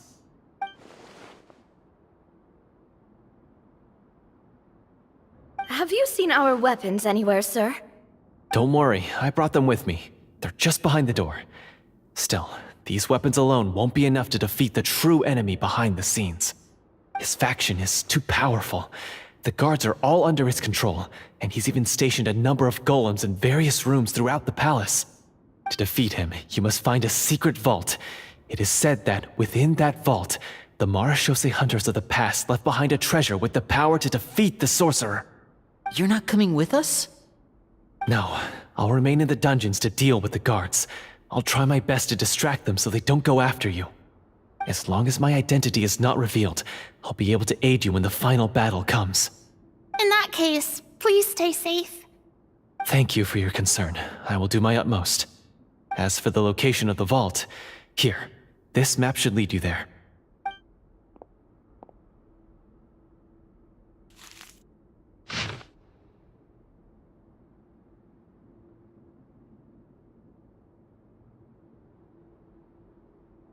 Got it. All right, once I open the door, remember to stick close and refrain from making any noise. I'll lead you out of here as quickly as possible.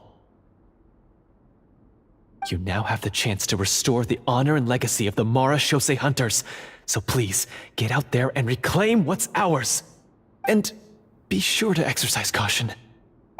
With the help of the guard, you successfully escape the dungeons. Your sense of despair and anxiety both seem to fade as you continue your quest.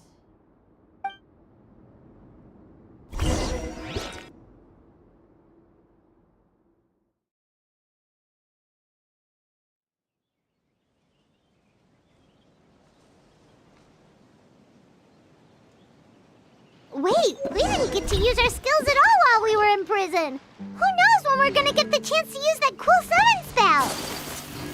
That is a pity, but we can only continue to move forward.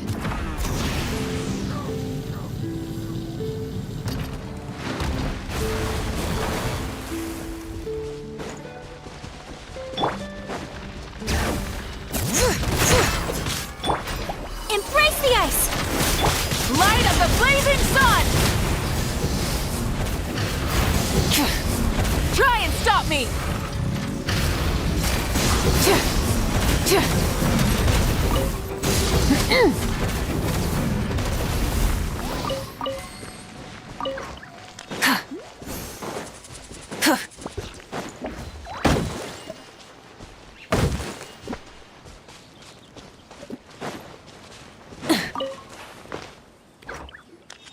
This should be the place marked on the map. This bit of rock certainly looks suspicious. Well, I'd say an investigation's in order then. Plus, if all else fails, we can just blow it up. Wow, you really meant that! Before you lies a serene stretch of open water, its surface shimmering a brilliant shade of sapphire blue. Well, guess this means it's time for a swim!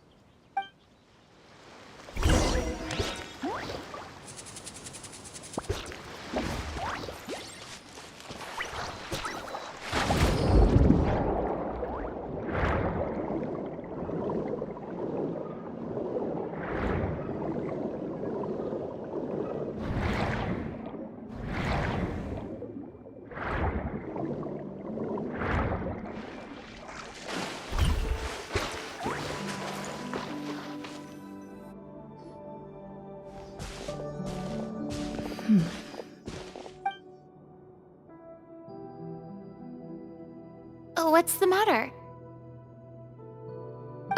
It's nothing. As you step into the cave, you find yourself in an eerily quiet space. Before you lies a narrow passageway that appears to trail off endlessly into the distance.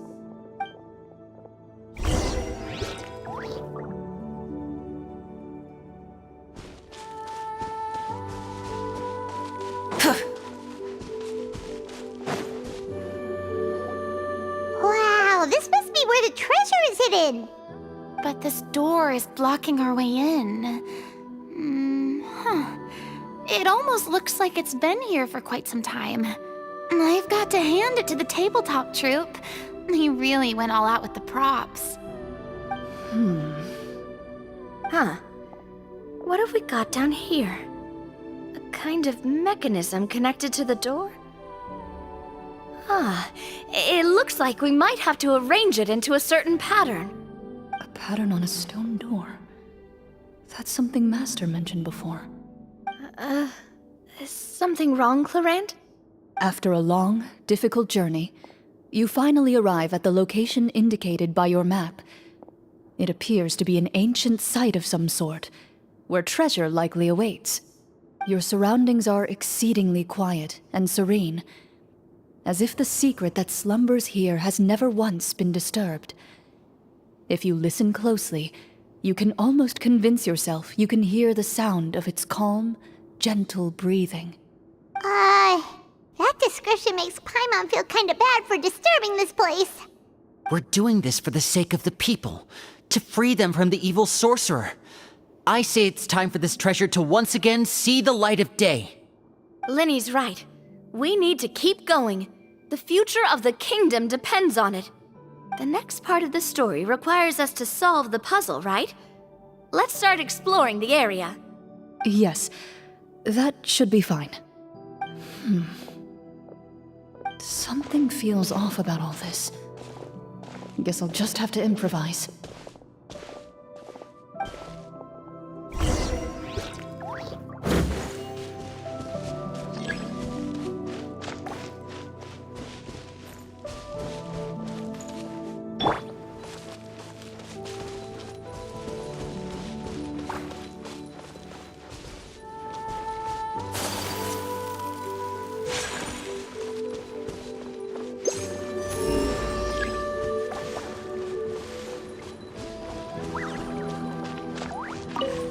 I found something!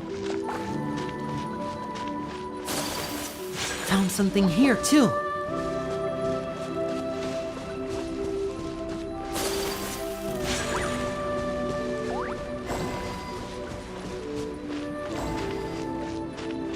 Same here.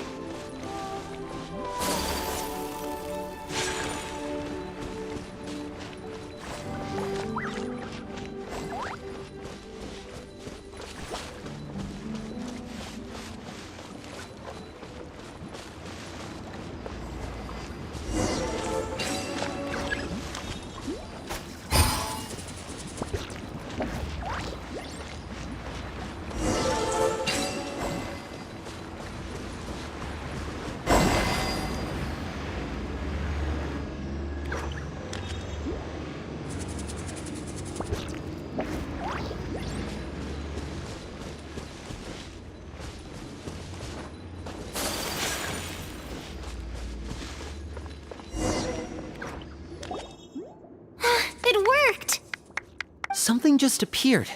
Some kind of new mechanism, maybe? By solving the puzzles, you prove yourselves worthy of inheriting the secrets of the past. At the end of each puzzle, you're rewarded with With? a key. Oh, it must be the key to the big door. This is one of the Marechaussee Hunter keys that are passed down from generation to generation. It looks just like the one Master passed down to me. It is said that 4 keys in total are required to form the final, complete key. And it seems like we just collected 3 of them. That must mean... Huh? What's wrong? You hear a few strange noises. Suddenly, all the torches in the ruin go out at once. Huh? What's going on? Did we fall into another trap? For the sake of immersion, please close your eyes, everyone. Without the torches, the space is now completely dark. But Paimon can still see a little bit over here. Oh, right, sorry. Suddenly, you hear the sound of footsteps pierce through the darkness. There's someone else here? Oh, this is so unsettling. I can't see anything. I've been discovered then? Wait, that voice, it's... You recognize the voice as belonging to the guard who led you to this place. It appears he now covets the treasure for himself and has come to stake his claim. Oh, so this is just part of the script. Then I can probably relax. Well, if we can't see anything, that means we can't fight to the fullest of our abilities. Should we retreat for now? Judging by the way he's holding his sword, he must be a real Marechaussee Hunter. But this isn't part of the script. Retreat? That's not the Hunter way. If it's dark for us, then it's dark for him. We choose to fight. Your choice is noted. Please keep your eyes closed until I tell you the torches have been relit. This battle will be in the dark. You got it. Well then, let us begin.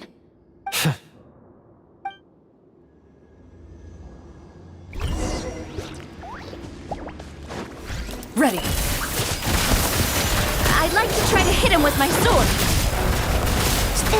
Is he still standing? Goodness, he sure has a lot. Is it over? Can we open our eyes now? The enemy is strong and relentless, but the battle is nearing its end. The torches have not been relit. What about now? Final strike. Ha!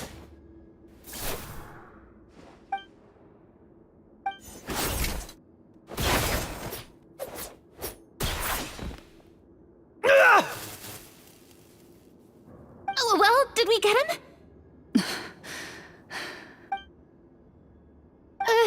Clorinde? Warm fire flickers across the walls once more. Your vision is now clear. In an impressive display of courage, the 4 of you successfully defeat the uninvited guest. That look in his eyes. It's like he became an entirely different person as soon as I defeated him. Huh? Mr. Florian? Oh, wait. We're supposed to be role-playing. I should stay in character. Speak your name, guard. Why did you lead us here just to betray us? Is this treasure really more important to you than bringing peace to the kingdom? What kingdom? What peace? Those were nothing but lies! I, Florian, am a true Marechaussee Hunter, descended from hunters of ages past. So he's also using his real name. Or, wait, was that the name of his character from the very beginning?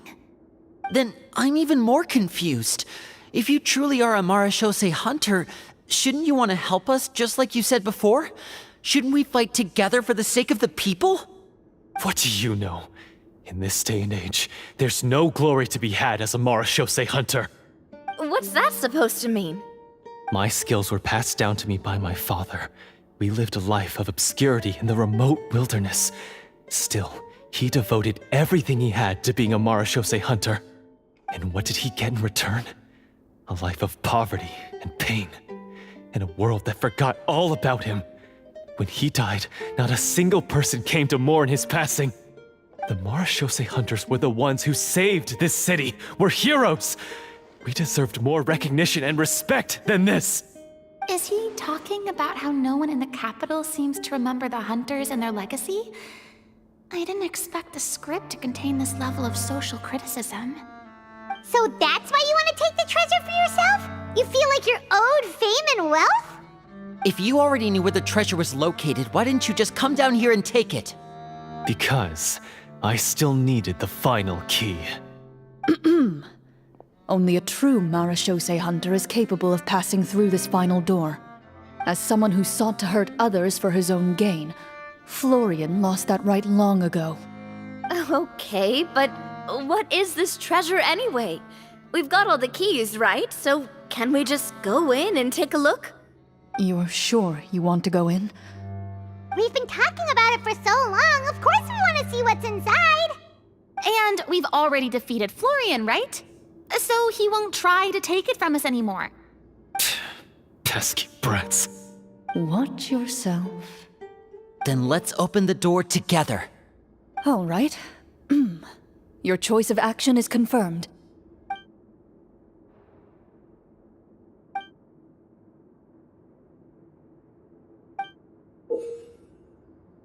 Before you, the door to the treasure, sealed and undisturbed for more than 100 years, finally swings open. You hear the shrill wail of the door hinge as it rotates for the first time after years of disuse, almost like a sleeping giant letting out an extended yawn. You get the impression that the secrets buried behind this door might be just as heavy as the sound you just heard. It's open! Come on, let's go in! Paimon wants to see what's inside! Ooh, me too! Ugh, uncovering hidden treasure is the most exciting part of adventuring. What do we have here? Uh-huh. A stone tablet? And some shabby weapons? You call this a treasure vault? Looks more like an abandoned warehouse. Maybe the troop ran out of budget at the end? They provided a super immersive experience at the beginning only to drop the ball at the most important part. They could have at least filled this place with cardboard Mora or something. Wait, I get it now. Paimon, this is the real Marashose hunter treasure. Huh? This is it? The Marashose hunter treasure is just a stone slab and some broken swords? I can't believe it. I refuse to believe it! Whoa, are you okay? The Marashose hunter before you appears to suffer a serious mental breakdown. He needs to leave the room for a moment to collect himself. One of you seems to understand the significance of the treasure already. If the rest of you wish to follow suit, you may remain here in the meantime and explore your surroundings.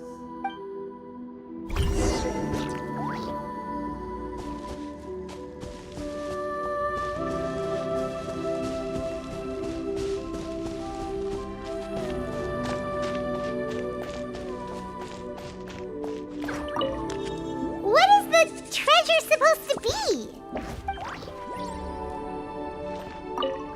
The names on the tablet. The old and broken weapons.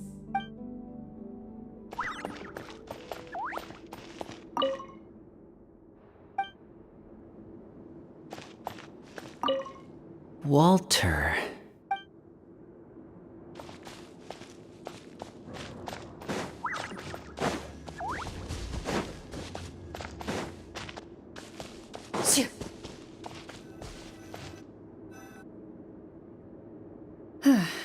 So, how are you doing? Feeling any better?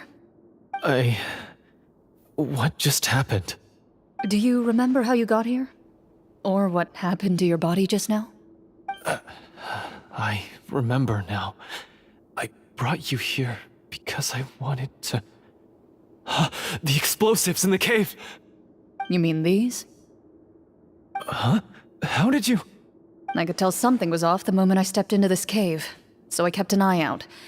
I've already dismantled the whole thing. So the strongest champion duelist in all of Fontaine saved the day once again. Guess I shouldn't be surprised. It would seem your skills as a Marashose hunter are as sharp as ever. I deserve some answers, don't you think? Tell me why you wanted to lure me here. Everything you said earlier sounded like the truth. Luckily, your monologue was dramatic enough to convince my friends you were just role-playing. I don't know. I just always felt like there was something in my heart that didn't belong to me. Something agitated and angry. Who knows? Maybe it was my own anger all along. I could never really tell. The feelings about my father and the other Marashose hunters are real. It just wasn't fair. I was angry, bitter that no one remembered them or praised their accomplishments. I don't know when it started, but at some point, my anger came to completely consume me. At that point, I remembered the legend my father used to tell me. The one about the treasure. But if the treasure was all you cared about, why plant all those explosives? Wouldn't they just destroy the treasure and bury you along with it? I can't remember. My head is a mess. It felt like there was this voice telling me to eliminate the hunters, but now it's gone. From your description, I suspect you were dealing with a Devorator. Devorator? Oh, your master... your father, I mean. Never talked about it? It was a kind of monster that was active several centuries ago. No, I've heard of it. I'm just not sure why you suddenly... Wait, it can't be. The seal! The seal? My family has served as Marashose hunters for many generations. But the title and swordsmanship weren't the only things passed down over our line. There was a seal as well. My father instructed me to always watch over that seal and maintain it regularly. He said it had been passed down over a truly ancient age, and protecting it was our clan's most important duty. But I neglected that duty after he died. I finally decided to come down and check on it one day, and that's where my memories become fuzzy. The Devorator would be a formidable adversary for any mortal being, even ones as capable as the Hunters. If you lacked the power to completely destroy it, you could easily fall prey to its influence and corruption. In light of this, some Marashose hunters chose to seal the Devorator away, in the hopes that a permanent solution would come with the passage of time. I heard it has the power to amplify the obsessions and desires in people's hearts, to the point where they overtake you entirely. It would seem I'm not just lacking in skill with a blade, but in mental fortitude as well. And yet, you were able to retrieve 3 of the 4 keys. If I remember correctly, each was entrusted to a respected and capable hunter. How did you manage it? One of them belonged to my father. The second I stole from a different hunter. And the third... was one that I snatched while the person was on the way home from the tavern. I nearly died in that alley. I know just how strong you are. It's as clear as day to everyone in Fontaine. I observed you from dusk to dawn, but could never find any opportunity to sneak up on you. I never even saw you drink a single glass of liquor. The only way I could think to obtain that last key was to lure you here using your hobby, and then... Oh, I get it now. That monster, it wanted to bury you here alongside the treasure. I won't comment on anything else, but the script was good. Well, I did pour my heart and soul into it. The stories my father used to tell me about the glory of the heroic Marashose hunters. and how they came to be forgotten. It's more than just a story. Huh? You're proud to be a hunter. You're still holding onto that part of yourself, no matter how small. I have done so many despicable things. I have nothing to be proud of. Then explain the purpose of the evil sorcerer in your story. Isn't he the true antagonist? The one who sought nothing but his own gain, and used the people as pawns to attain it? In your heart of hearts, he was the one you truly wanted to defeat. But I've already tainted my sword. I no longer have any right to... Wake up, Florian. Remember how you introduced yourself earlier. Do you really think the hunters acted out of a desire for honor and glory? Or to be loved and acknowledged by the people? What did your father teach you about our order? You do not wield your sword for yourself, but to protect those you serve. There's nothing special about a blade. It's the intentions of the wielder that matter above all else. Do you still not understand? Even after seeing the treasure for yourself? The contents of that room, they represent the true legacy the hunters left behind. You're right. I am a Marashose hunter. It's time for me to redeem, no, to finally serve the people I vowed to protect all along. I wouldn't be so quick to push aside the need for redemption. I know. That's a charge I won't bother to defend myself against. Good. Then, come with me, and help me see the script through to the end. Huh? See the script through to the end? But there's no more script left. Never finished it, huh? No, I mean, I wrote the script with the sole purpose of luring you all here. There was no reason to write beyond this point. Then we'll just have to keep writing it. The evil sorcerer still needs to be defeated. You mean the Devorator? Are you saying I have to make up the rest of the script as we go along? Is that really so hard? You've already written most of it.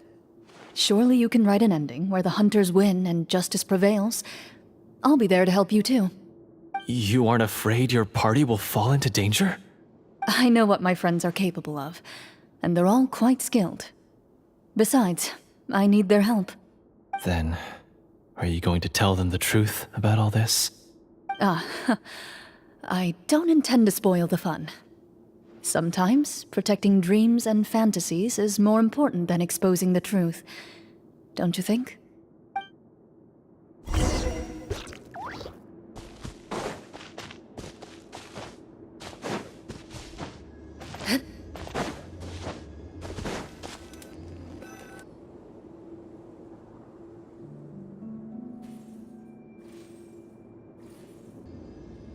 They're back!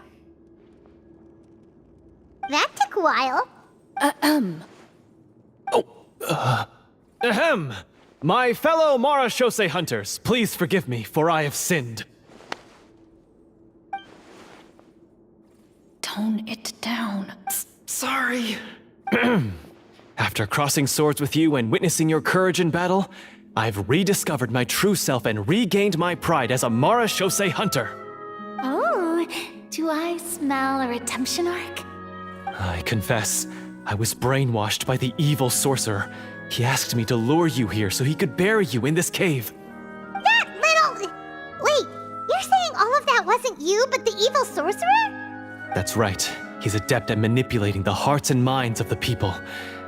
I fell under his influence because I did not possess a strong enough sense of will. Huh. And how are you going to prove that you're a changed man? We're not going to fall for the same trap twice. To be perfectly honest, I only came to my senses after seeing the treasure. It reminded me of my father's past teachings. The treasure was actually... The names of all the Marashose hunters from ages past and their weapons? Wait, you already know? Of course. Don't underestimate a veteran role player's exploration skills. Oh, wait, I mean Marashose Hunter Navia's exploration skills. We just finished reading through the content of the stone tablet. That tablet recorded the lives of some fascinating people. For example, this Marashose Hunter called Est. She inherited the responsibilities of the Golden Hunter and passed judgment on many people. But in private, she had a very easygoing personality. Her favorite pastime was singing and dancing with her friends, and she was said to have a beautiful voice. So, she was just like you. Oh, you really think so? Well, when you put it that way, I suppose I also have a few things in common with this Walter. Working as an executioner, he supposedly used a countless number of tricks to confound his enemies in battle. Oh, if only I could have seen the feats of magic he pulled off back then. Their lives were all so exciting. You could write so many cool books about their accomplishments. How could they have all been forgotten? Because they chose to be. To hunt monsters that only appear in the shadows, you must also operate in the dark. To be a Marashose hunter is to willingly give up on wealth and fame. Then this stone tablet must have been left behind by their companions. That's right. Few Marashose hunters ever revealed their identity to the public. They always protected the city from the shadows. The only time they spoke of their accomplishments would be at night, when they gathered with their fellow hunters in front of the bonfire to share stories of the monsters slain by their hand. So, this tablet was created not so that the hunters would be remembered by the people, but so that they would be remembered by each other. No wonder this place was so well hidden. You regard the stone tablet in solemn silence. The names of your comrades etched onto its surface serve as a reminder that you are never truly alone. The tablet proves that, although a hunter walks a shrouded path, it is not a solitary one. There will always be those who walk beside you, a fact that remains as true today as in ages long past. Their legacies shall continue to be passed down from generation to generation, as everlasting as the stone onto which their names are carved. Father, you once told me that I should seek out the treasure if I ever became lost. So this is what you wanted me to find.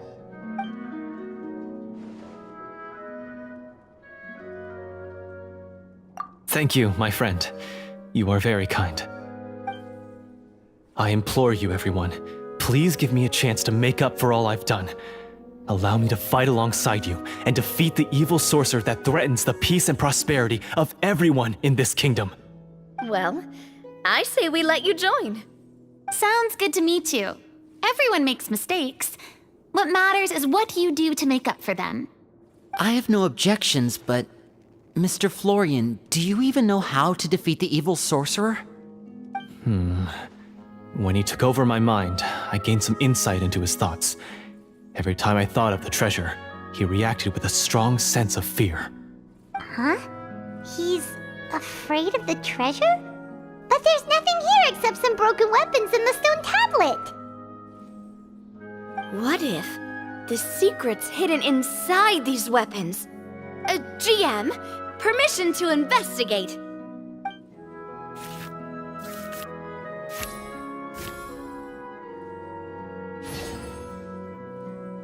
At first glance, the weapons appear absolutely ordinary. But as you observe them, you notice a faint energy emanating from within. These blades have slain countless monsters. Though it's been a long time since they were used in battle, their edges remain sharp, as if they're simply waiting for the next worthy hunter to carry on their legacy. So basically take these with us, right? I'll take this weapon, since it used to belong to Est. Maybe it'll find comfort in being held by someone who appreciates the arts. Ah, good idea. I'll take Mr. Walter's bow then, from one archer magician to another. Paimon's gonna pick a cool weapon too!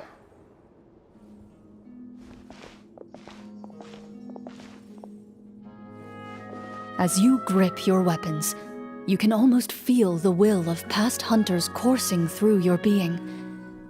It's a feeling of courage, determination, a silent vow passed down from generation to generation that says, eradicate the monsters, no matter the cost.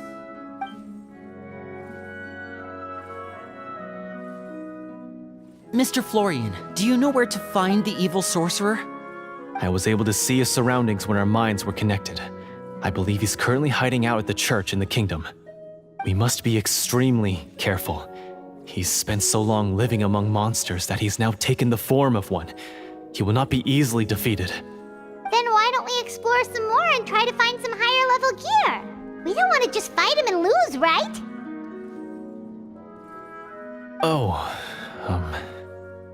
No, we have to strike now. He was greatly weakened when I managed to break out of his control. If we let him rest, he might have time to escape. I agree with Mr. Florian. We've got to act while we have the advantage. Don't forget, the people of the capital are counting on us. Yeah, now that we've got a plan, there's no point in waiting. The longer this drags on, the worse it will be for everybody. Yes, that's what's called... Yes, that's exactly right. All right, you've persuaded Paimon. Mr. Florian, please, lead the way. Of course. Follow me.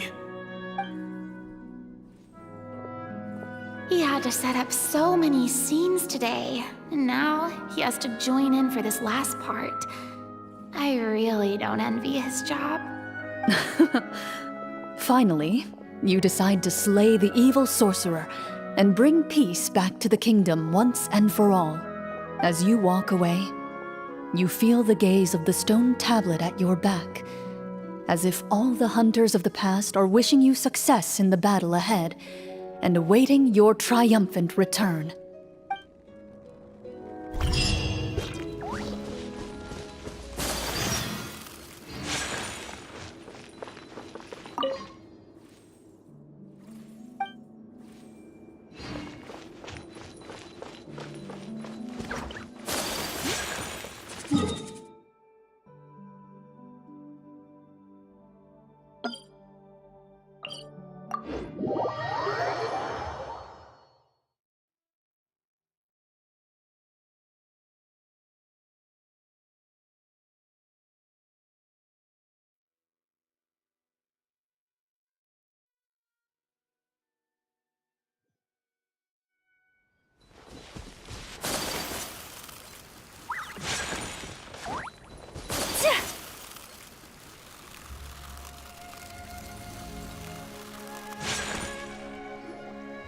Finally, you arrive at the church Florian described.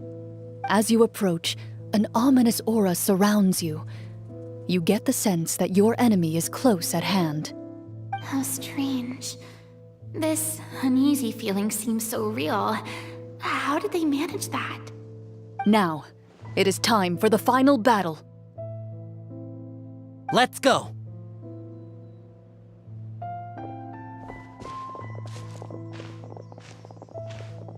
Florian, wait. What's wrong? I think you should wait outside. You've already been corrupted by the Devorator once. It could easily re-enter your mind and take control of your body. I don't think it's a good idea for you to be this close. If it corrupts you again, it's possible you might take on a new form entirely. That's exactly why I have to go. Why I should be at the very front. You mean... Yes. I intend to lure it into my body. That's too risky.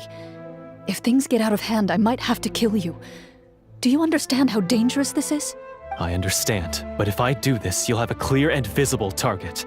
The Devorator will have a hard time passing up a chance to enter a body it knows how to control. You won't have to worry about any of your friends being taken over. You're not like me, Miss Clorinde. You're a just and powerful Marechaussee hunter. The monster broke free due to my error. It's only right that I shoulder the responsibility for its destruction. This is... something that I have to do. Consider it a duel to restore my honor. My only request is that you give it your all.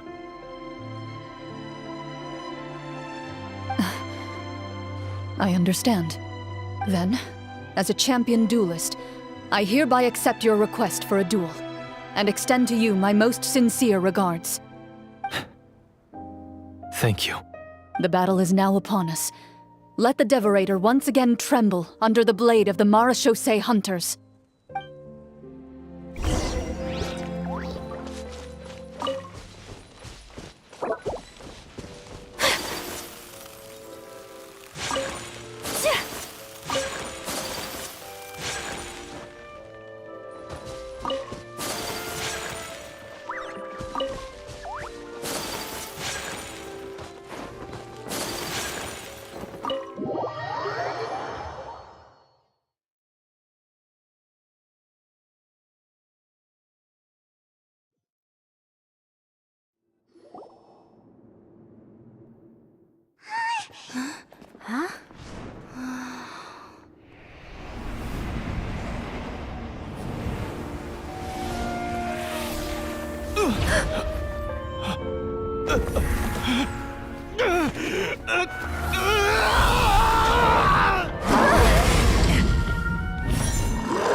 So lifelike!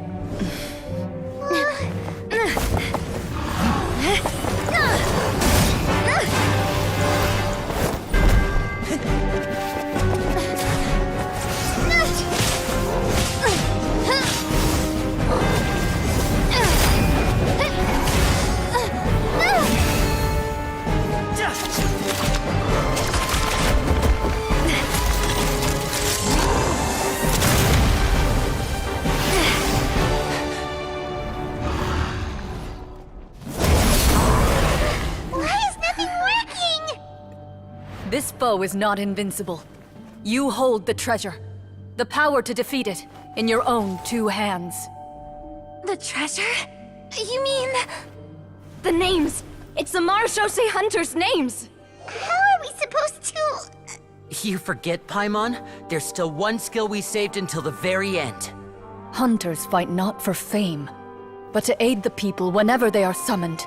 Walter the Marechaussee Hunter, master of 1,000 tricks, executioner of the Phantom Hunters, I call for aid! Est, the Marechaussee Hunter, inheritor of Cassiodor's will, judge of the Shadow Hunters. Answer my call!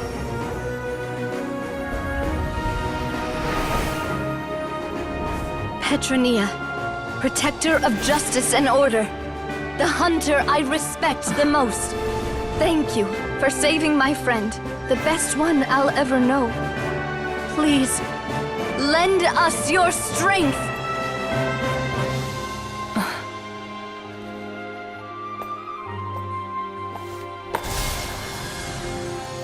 We have come to answer your summons.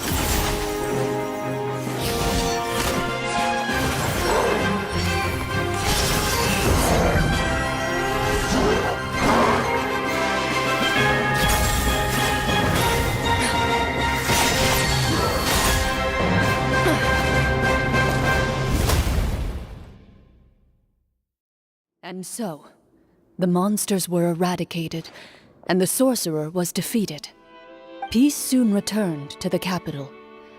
Those in the court, manipulated by the sorcerer, also recognized the errors of their ways. Some remembered the names of the heroes who saved their kingdom, but others simply continued their lives none the wiser. Such is the story of the Marechaussee Hunters. They pursue the phantoms in the darkness and exterminate all who pose a threat. They will always protect the city and those within it, even should all memory of their accomplishments be forgotten by the very people they serve. I am assuming we've finally reached the end of the script. Yes, you've reached one of the better endings. It's a pretty solid story overall. I thought it was just an ordinary adventure at first, but the further we got into it, the more impressed I became with the production and the plot. That final battle especially. All the effects were super realistic. Oh, right. Yeah, totally. Ah, that's a really good point. I never expected the weapons we picked up from that vault would have that kind of effect. Yeah, mine nearly scared the daylights out of me when it started glowing. I took a good look at it after we got out, but I don't think it ever lit up again. Oh, we should probably give these props back, right? I'll just leave mine here. Did you have a good time? Of course. Let me know if another script like this comes around. Sure, no problem. Then I'll head back for now. I think I need some time to fully digest everything that just happened. Once Mr. Florian is awake, please pass on my regards to him. He must be extremely exhausted to have passed out cold like that. You're right. He's had a lot to deal with. Well, see you all some other time. Toodaloo!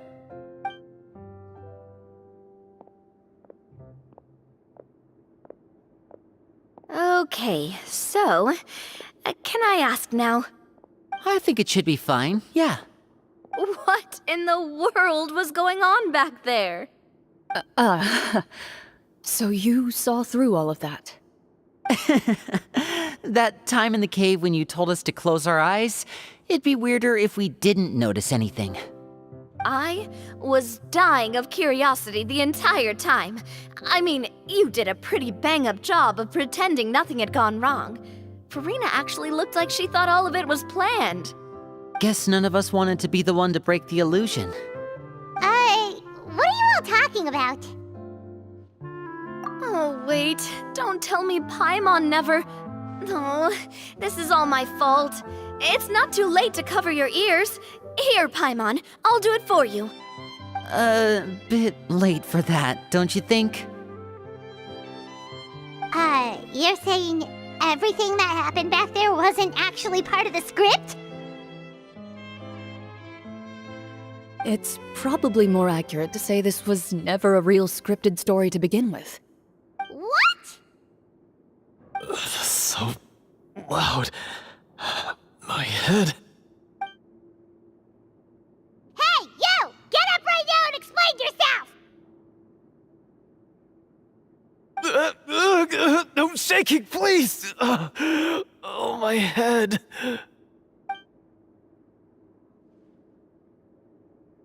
Did Paimon just hear that right? You guys made up that whole last part on the spot? It's not nice to lie to people, but Paimon's gotta admit, that was a really good story, Florian. Oh, and nice improvisation, Clorinde! Yeah, it was like watching a magician improvise a spectacular magic trick after forgetting an important prop. If Paimon knew something was wrong with that vault, she would have floated straight in the opposite direction. Everything was under control. As if you've ever described a situation as being out of control.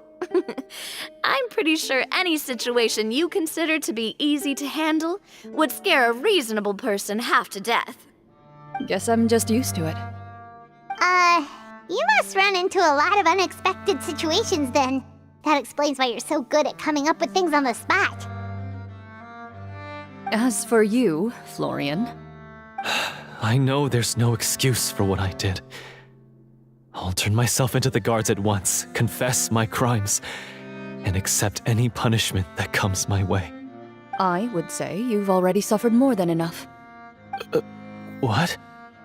You may have been blinded by fame and fortune in the beginning, but your actions during the final battle had proven you to be a true Marechaussee hunter. You'll be far more used to the city above ground than below. Your job as a hunter is more important. But... Of course, you'll still need to take the keys and pay a personal visit to the 2 hunters you wronged. Prepare to accept any terms they give you as well. Yes, of course. As far as I'm concerned, though, your showing in the duel was enough to prove your honor. Then I'll do exactly as you said. I'll go return those 2 keys right now. Thank you so much, everyone. I'll do my best to prove myself worthy of the second chance you've given me. I swear this on my name and honor as a Marechaussee hunter. Until we meet again, everyone.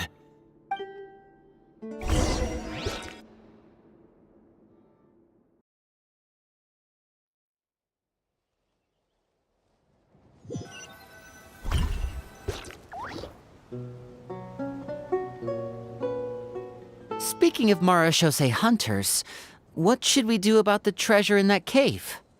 Leave it be. Are you sure? We could show it to people, make it so that the hunters are remembered. Don't you want that? No. Every name on that tablet made the same choice. All hunters know what the path entails. I am no exception. My identity as a Marashose hunter is not something I need people to remember. I wish only to be recognized as a champion duelist. Nothing more. That's certainly very different from the path of a magician. Still, I admire your decision. Wait! I just remembered something. If there were no special effects involved, why did our weapons begin to glow during the battle?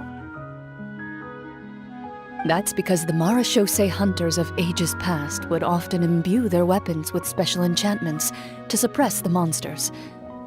Whenever a monster was nearby, their weapons would start to glow. Oh, so that's why they had an effect on that guy near the end. I really thought the summons were doing all the work. Well, I'm sure the summons were a part of it too. Oh? How so? This particular devorator probably hailed from the same era as the hunters we saw in the room. The names you recited all belonged to the bravest hunters. Countless monsters fell to their blades.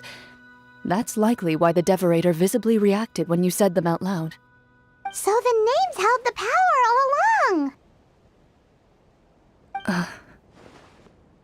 Navia, everything you said during your summon.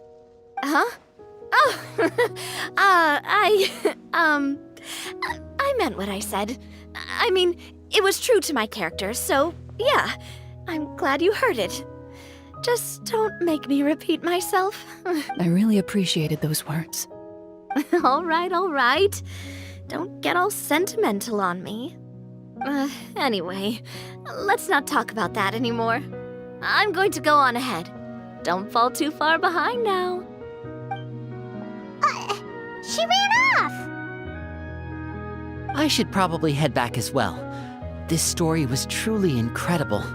I might have to spend the whole night telling my siblings all about it. Goodbye.